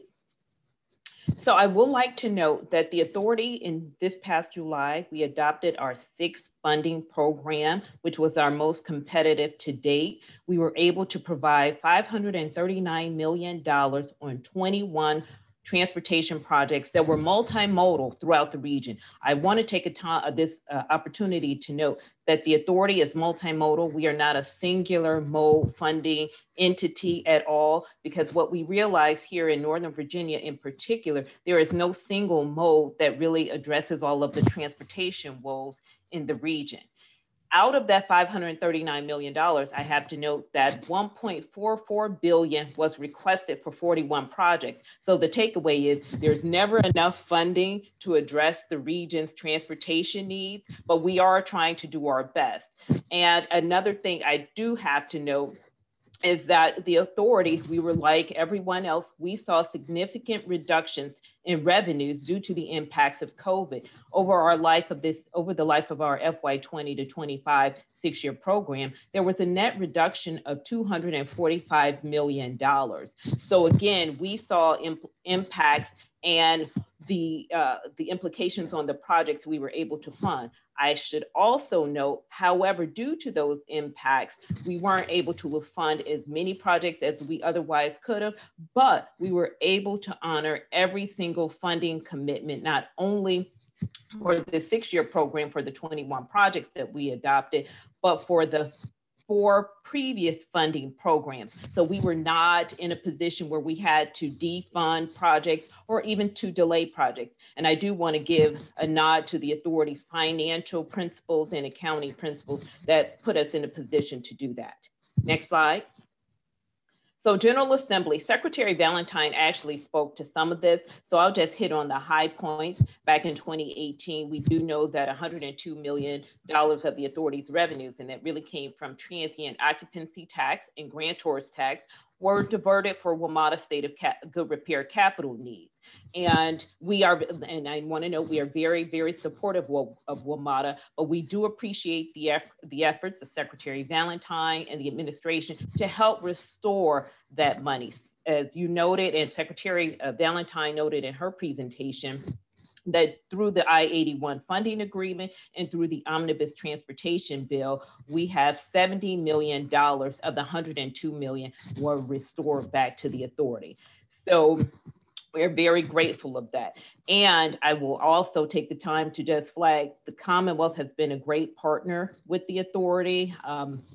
We're trying to do everything in tandem. We recognize that there's no single entity that can really accomplish the region's transportation needs. Next slide.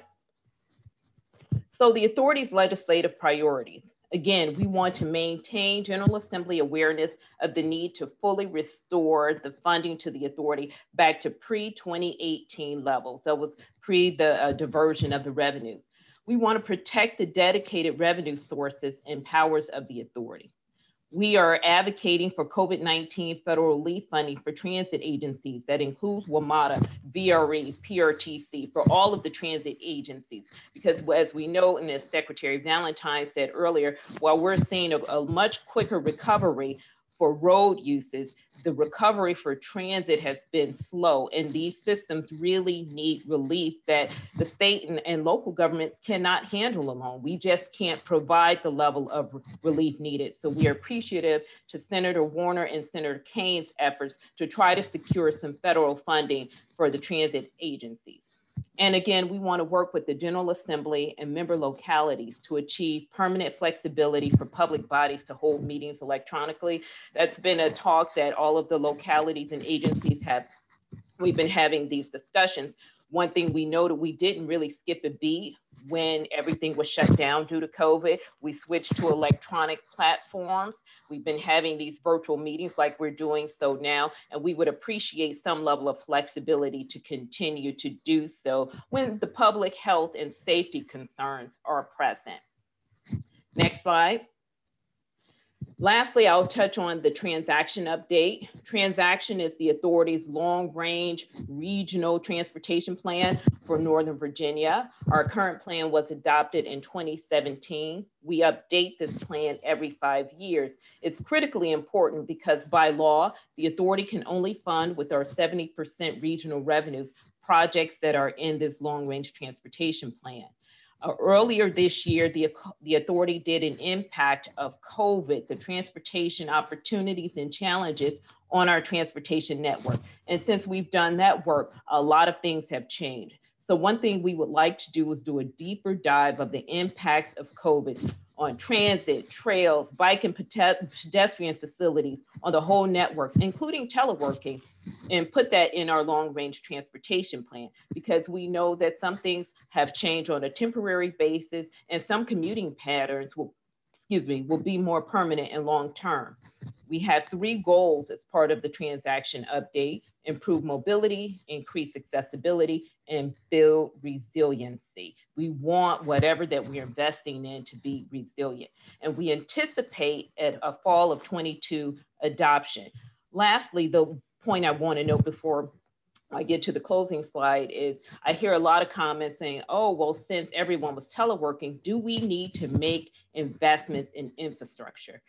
I will tell you the commuting patterns have changed since March and where we are now in December. People are beginning to use the network. We do need to make these infrastructure investments in transit, in highway, in bike and pedestrian facilities, and trails. We need to continue to make these infrastructure investments. One of the analysis points in our current transaction plan that says by 2040, the region's population will have increased by 24% and employment will increase by 37%. So people are still moving to the area, jobs are still coming to the area, and we need to be able to take the impacts of COVID into consideration, but not let's make sure we're not saying, well, this is how things are going to be from now and until the future for 25 years out. Next slide. I'm here for any questions, and thank you for this opportunity. Well, and good morning, everybody. This is Kate Mattice from NVTC, and actually I get the honor or the challenge of being the last speaker of the day, but there's more to come after this. So I'm really delighted. I'm delighted again to partner with PRTC, Bob Schneider and his team to do this annual legislative event. Obviously, it's a little bit different this year, but we were over 160 participants so far. We're still holding very strong. And so I'm just really delighted for everybody who's joining us here. And again, thank you to all of our speakers and panelists. Secretary Valentine, it's always a delight to have you. And again, all my colleagues at WMATA, VRE, NVTA, et cetera. So again, I may be the last speaker, but hang on, because what I want to do is talk about our regional priorities for transit, many of which are echoing what you've heard from our transit providers and also from the authority. But I think it's really important to focus in on what we need to do moving forward. And so we want to just jump to the next slide. And I think, folks have articulated this already, but I think we need to remember at the beginning of this calendar year, which seems like a lifetime ago for all of us, transit was actually looking up and it was looking strong. We'd been putting some serious investments into all of our transit systems. And then obviously we saw what was happening in March and April with the decline. But if we pop to the next slide, I think the next thing that's important to notice is that, and this is all the ridership of our different types of transit service, is that our different types of transit service in Northern Virginia are actually being affected a little bit differently. And so yes, we're hearing a lot of challenges for Metro Rail, we're hearing a lot of challenges for VRE, but our bus providers are out there providing the service, the essential service that are moving people. And just in conversations with a number of our local bus providers, those local services are seeing, in some ways, restoring back to the ridership that they had prior to March. And so I think it's important to understand that things act all a little bit differently in this network. As Monica mentioned, understanding the modeling and the trends of how people move in our region is something we're all going to be wanting to watch very closely. But I think the most important thing to understand is that it is not a one size fits all, and transit is very important to our jurisdictions. I do want to just hop to the next slide, is talk a little bit about revenues. Now, there are a whole bunch of different sources that are used to fund transit in Northern Virginia. We talked a lot about the federal space and how important that is to WMATA, to VRE, to PRTC. Here in Northern Virginia and our local providers, the role of DRPT, very, very important. We're actually very much looking forward to hearing from the Secretary and the Office of the updated revenue estimates.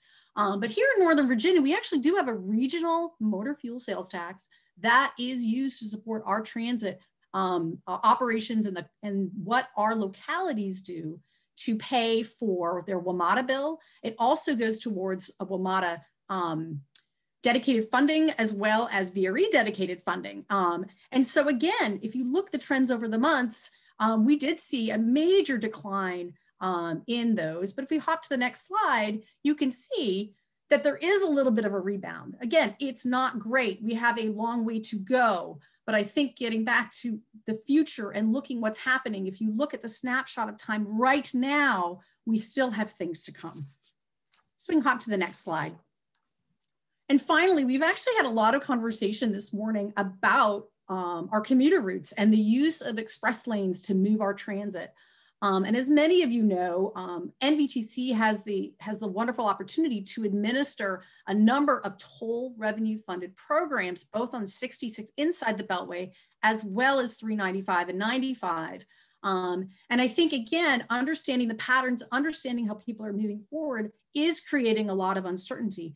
Dr. Schneider mentioned the uncertainty of the toll revenues that are helping support some of the OmniRide services moving forward is directly, I mean, this slide speaks directly to that challenge. We are looking ahead to see what's happening in terms of our ability to support this important transit service moving forward. So hop into the next slide. So this is really where it goes down to what are legislative priorities. And we have both state and federal legislative priorities every year. And so the most important thing for our state legislators to understand is that you guys have been working very hard to support and shore up transportation investments over the last several years. We absolutely want to see those protected, the structural changes that were put in place for both the dedicated funding for WMATA and VRE, as well as the restructuring of the Commonwealth transportation funding is very important to hold steady, hold strong. Again, our role and the very important role of state funding in our local transit is all been provided very good structure as to what happened earlier this year. We do want to explore and understand how transit can better connect riders through opportunity. I think as Chair Crystal mentioned, the TRIP program that has the ability to provide some fare-free or other fare options for those who need transit the most is something we definitely are very interested in watching. Of course, we are supportive of moving forward with all of the rail programs to support our VRE folks, amazing stuff that's been done there. And again, working in partnership with our friends at the authority because they are a multimodal funding option. And so we want to help them restore that funding. And again, we do have a number of NVTC programs. We continue to be really enjoy the fact that we are able to provide those multimodal options. And then finally, we do have an interest in being able to do more of things like what we're doing right now, which is allowing for the public and our members to be participating more through remote means. This has obviously been an incredible experiment this past year, but I know that we've actually had very good participation at our public meetings because of the ability to do these things remotely. So going to the next slide. Where our eyes are on, and part of the reason why we are just so incredibly honored to have Senator Warner provide his remarks, and of course having Senator Kaine on with us today, is our eyes are very much in the federal space. Our localities and their commitments to WMATA, because the localities of NVTC are the ones who get that bill for WMATA in Virginia. And of course, we have a fantastic partnership with the state, but our localities need to see additional relief to help WMATA moving forward. The additional COVID relief, the dedicated funding for WMATA, the renewing and restoring of a long-term commitment at the federal level for WMATA is near and dear to NVTC.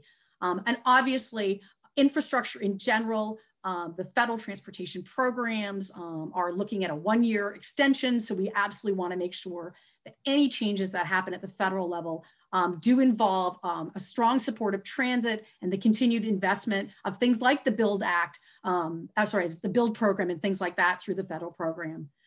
Likewise, we do want to see a federal participation in the Long Bridge. I believe there's some legislation moving today regarding property from the National Park Service. So that's very important. And again, the federal role in commuter tax benefits is something that's near and dear to all of our transit operators. Next slide, please. So again, as we've heard all of this morning, everything, our transportation network and our transit network is absolutely essential to Northern Virginia's economy now and in the future. It's allowing people to get to work who need to be at work now. It's going to be there and it needs to be there to allow people to get back to work when they need to be returning to work. And so there's so much to be said about continuing the investment, keeping our eyes on the long term. We've heard that from all of our speakers this morning. That the continued engagement investment at both our state and federal level on public transit in Northern Virginia is key to our quality of life and it is key to our economy. So I'm happy to turn this over to our chairs, and I know we've got some other special things to show as well, and I look forward to any questions. Thank you. You move to the next slide. There we go. Just as other panels, we'd like to kick off with our chairs. Chair Crystal, would you like to ask a question? Sure. Thanks so much, Ms. Watkins. Just as questions are coming in from those still with us, a comment or two, a big thank you to Ms. Backman and Ms. Mattice for not missing a beat, as Ms. Backman said. I think that's a great way to say it. And I think a real credit to a priority that features in both of our legislative agendas, the ability to keep meeting this way. So as much as we all miss the Danishes at the Sheridan in Springfield, I'm really glad that we could join in this regard. I think the only thing I really wanted to be sure to highlight that it was featured especially prominently in Ms. Mattice's presentation, and I think we saw from our general manager at WMATA as well, that in January, February, we were seeing some all-time highs in ridership on transit. And I think that's so important. sometimes a narrative can get established, particularly because our major transit system has had some bumps in the road over the last decade or so. Sometimes that narrative can get established that our systems have been in crisis anyway, right? And so this opportunity to really say, because of the hard work of entities like the authority, like WMATA, like the commission, like the jurisdictions who all partner in these efforts, we have seen really high ridership take up in recent months. We've seen these systems on track for success, OmniRide as well, VRE as well. And so we are really about recovering from the impacts of COVID-19. It's why the federal funding is so important, and it's why the partnership of all of those legislators who are with us today is so important as well, so that we can get back to a high performing transportation and transit system in this region, like the one we were seeing at the beginning of this calendar year. I don't know if my counterpart, Ms. Franklin, has comments or questions as well while we're waiting to hear from our audience. Sure. Yeah, no, just, piggyback off of Chair Crystal. Thank you all for the work that you've done. Obviously, Prince William County, we have a new board as well as fairly a lot of new people on PRTC. So the work, particularly Ms. Backman, that you and Chair Randall have been able to provide in terms of resources has been incredibly helpful. And thank you for all the funding that has come to Prince William County, particularly the Route 1 corridor. So I do also appreciate that from NVTA. So thank you all. Okay, we do have a question, and it's both for Ms. Backman and Ms. Mattice. Ms. Mattice, if you want to take it first, are you optimistic about transportation and transit in Northern Virginia following the pandemic?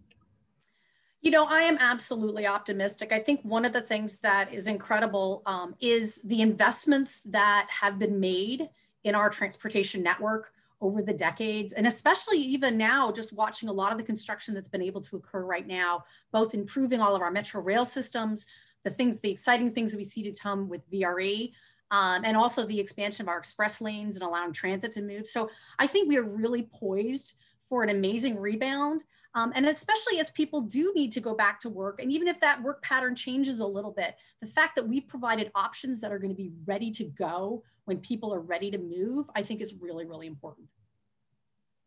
Ms. Backman, would you like to answer? Thank you, Jay. I just want to add on to what Kate said. I totally agree with her. We're very optimistic. Again, we know that transit will rebound. We know the network is rebounding, and we have to just continue to make those investments. As Kate noted in her presentation earlier, we see the ridership on bus has really gone back to pre-COVID levels on some of these local bus services. I believe Mr. Wiederfield said that as well, and Dr. Schneider. We just need to continue to make these investments. As the vaccines roll out, as K through 12 comes back to the classroom, in-person learning, we are going to see a shift. And as I noted, we do see some employers saying, hey, brick and mortar may not be the best thing, but then if you couple that with the population and employment increases that the region will see, I am very optimistic that the whole network will rebound. And this gets back to, we're seeing some of the pre-commuting transit or pre-commuting systems on the network, on the roadway infrastructure, on buses. We will continue to make that investment in rail because it does take various modes to keep our region moving. So yes, we are totally optimistic in that. Okay, another question for both of you. What can our audience do today to help advance each of your legislative priorities? Ms. Backman, if you'd like to answer first.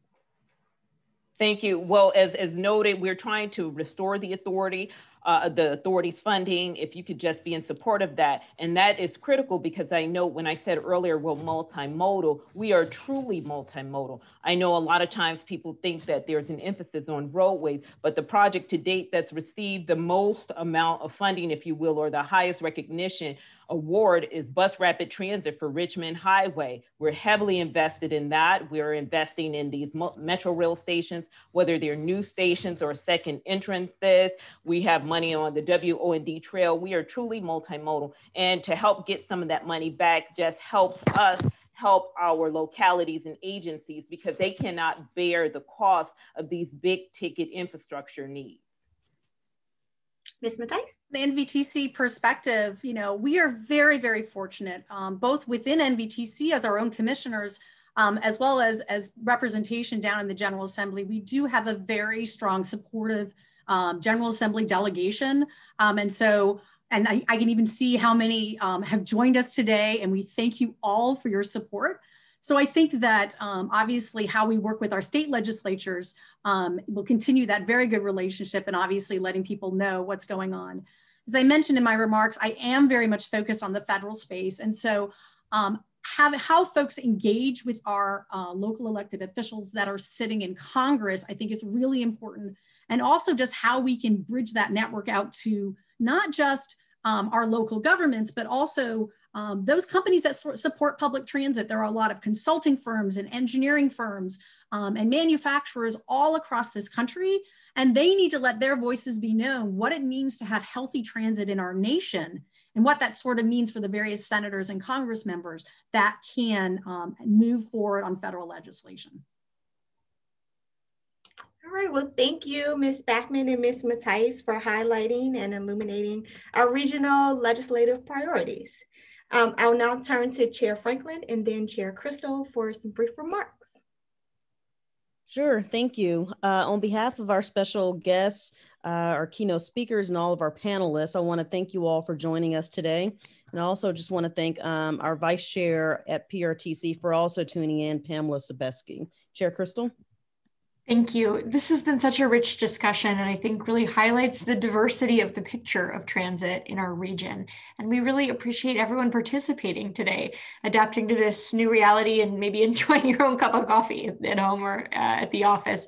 Thank you. And certainly I echo Chair Franklin's comments of thanks to each of our speakers.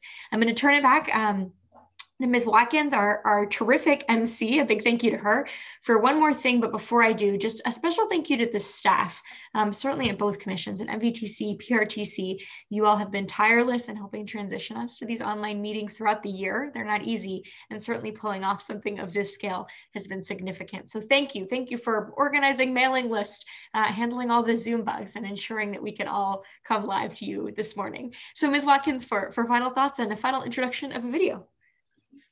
Thank you, Chairs Franklin and Crystal. We're going to leave you with the video presentation produced by the Virginia Transit Association. Please stay tuned for the video called Voices of Transit in Virginia.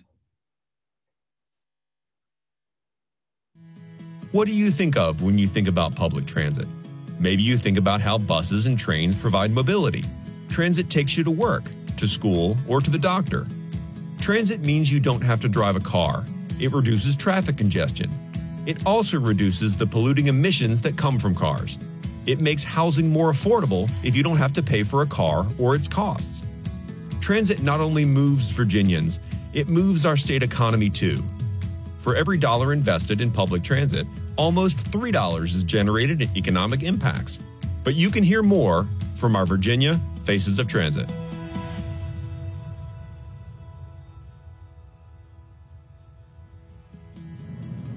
I'm a bus driver because I love helping people. I love helping them get to whatever destination they need to get to, and in a timely fashion. Not too long ago, I was actually taking public transportation. I didn't have a car of my own, so I actually know what the struggle is like not to have a car, but being able to go to the bus stop at a certain time and see that bus coming and know that you're still going to get to where you need to go. I wanted to drive for PRTC for so long, and they gave me an opportunity. I always had a love for driving buses, just maneuvering the vehicles in and out the city. Most of the regular customers are people who work every day. It's like a bond, also kind of like a relationship that you develop with your passengers who's always riding, to make sure that they're going to work and earn a living for their family. It makes me really happy. If maybe they missed the bus, they wouldn't have to wait more than 15 minutes for another one. Some of my favorite passengers are my passengers who are in wheelchairs. They have really great spirits, and I just love interacting with them. It's just a fulfilling feeling. Helping people means a lot to me. It actually makes me feel happy that I could help someone else. To know that I showed up for someone and picked them up at the time I was supposed to, and they were able to get to where they were trying to go and on time, it makes me feel great.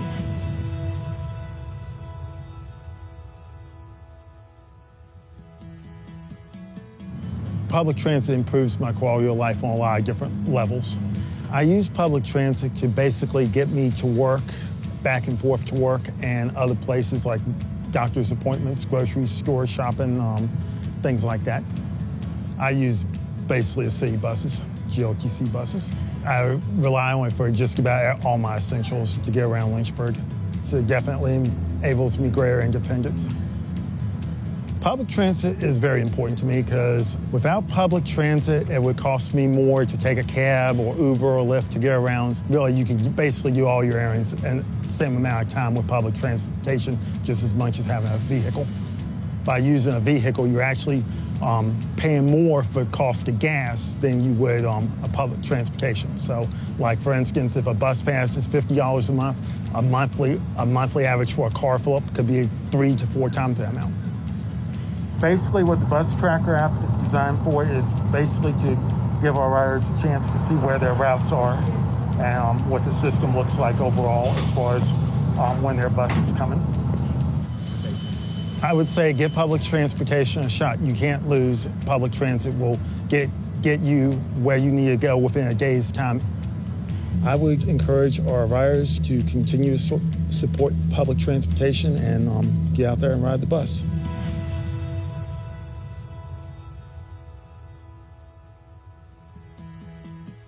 I'm a disabled Vietnam veteran. I would be unable to live at home and become an active member of the community. I'm able to go to the wellness center twice a week.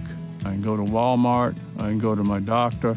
They pick me up at my back door, deliver to me wherever I go, and then return me home on schedule, and it costs me just $2.40. I do not have to worry about my legal blindness keep me from community activities. I can't ever remember having a major problem. I don't have to worry. Bay Transit has been a blessing to me so I can remain doing things I love to do.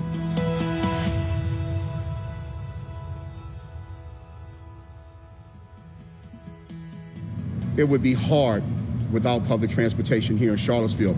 It's needed for the people. Everybody doesn't have a car. I rely on it every single day because I don't like to drive anyway. In Charlottesville, without public transportation, it's a hard life for someone if you don't have a car or a vehicle. I had to go out of town because I had a meeting in the city in Washington, and I had to leave here early in the morning. From this particular time, I couldn't get a Lyft or Uber, right? So something said, hey, what about the bus? So I called CAT, called them up. And lo and behold, they saved me. That was a very important meeting. They saved me. They were right on time to get me to my destination, and they played a big part in it because without them, I would have missed out. You might meet somebody that you haven't seen in a while, and you might break up a great conversation. When I get on the bus, everybody knows me. It's like love, and I don't like to shy away from them, so that's why I catch mass transportation. That's why I do the Charlottesville bus service instead of driving. I want to be connected to my people. It's nothing more beautiful than getting on the bus and seeing somebody that you went to high school with and you haven't seen in years. That's love. There's a safety track record from what I know about Charlottesville Transit. There are cameras on the bus, so you're being videotaped, so it's a safe thing to do. Charlottesville public transportation is the way to go. It's a blessing to us all, and I'm thankful for it.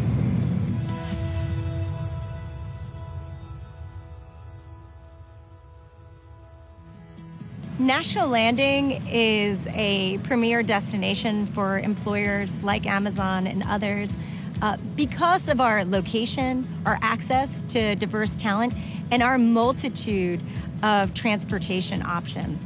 Now, transportation choice is essential for attracting top talent, and so it's an ingredient that we're finding employers value deeply and hope that we double down on our investments in. Public transit was an essential element of Amazon's decision to locate in National Landing. Their agreement with the state was premised on a series of transportation improvements that could deliver next generation mobility for the National Landing area. So not only was it important to have a great transportation system today, but we need to be building the transportation system for tomorrow. Most students live car-free. Without public transportation, we're really inhibiting access to opportunity, access to education, and it could really erode our educational institutions. Having micro-mobility options like scooters, like biking, are really essential to getting that last mile in for people working and living in areas proximate to mass transit. So a really robust and complete transportation system offers great mass transit options as well as micro-mobility. And with next generation investments, we're on track to become the most connected downtown in the country, and that is our competitive advantage. If we're interested in sustaining the vibrant economy that this region has enjoyed and to be more resilient for the future, then we need to be investing in our public transportation. It's no time to turn our backs on public transportation. Now is the time to double down on these investments for a competitive, equitable, and sustainable future.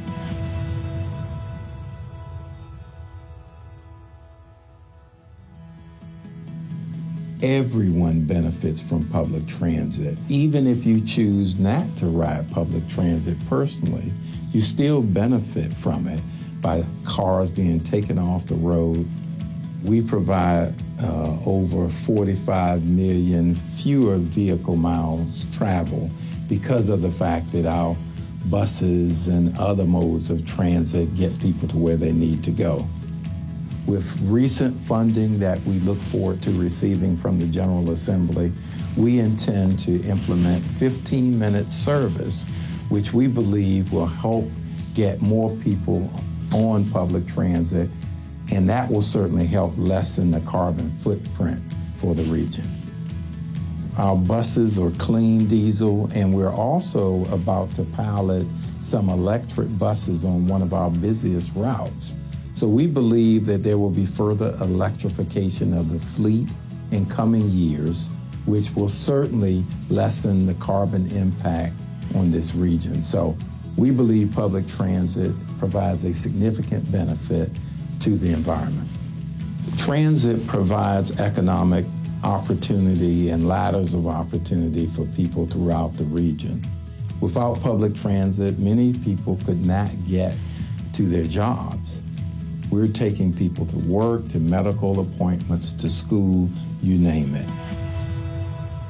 For more information on Virginia Faces of Transit, visit facesoftransit.org.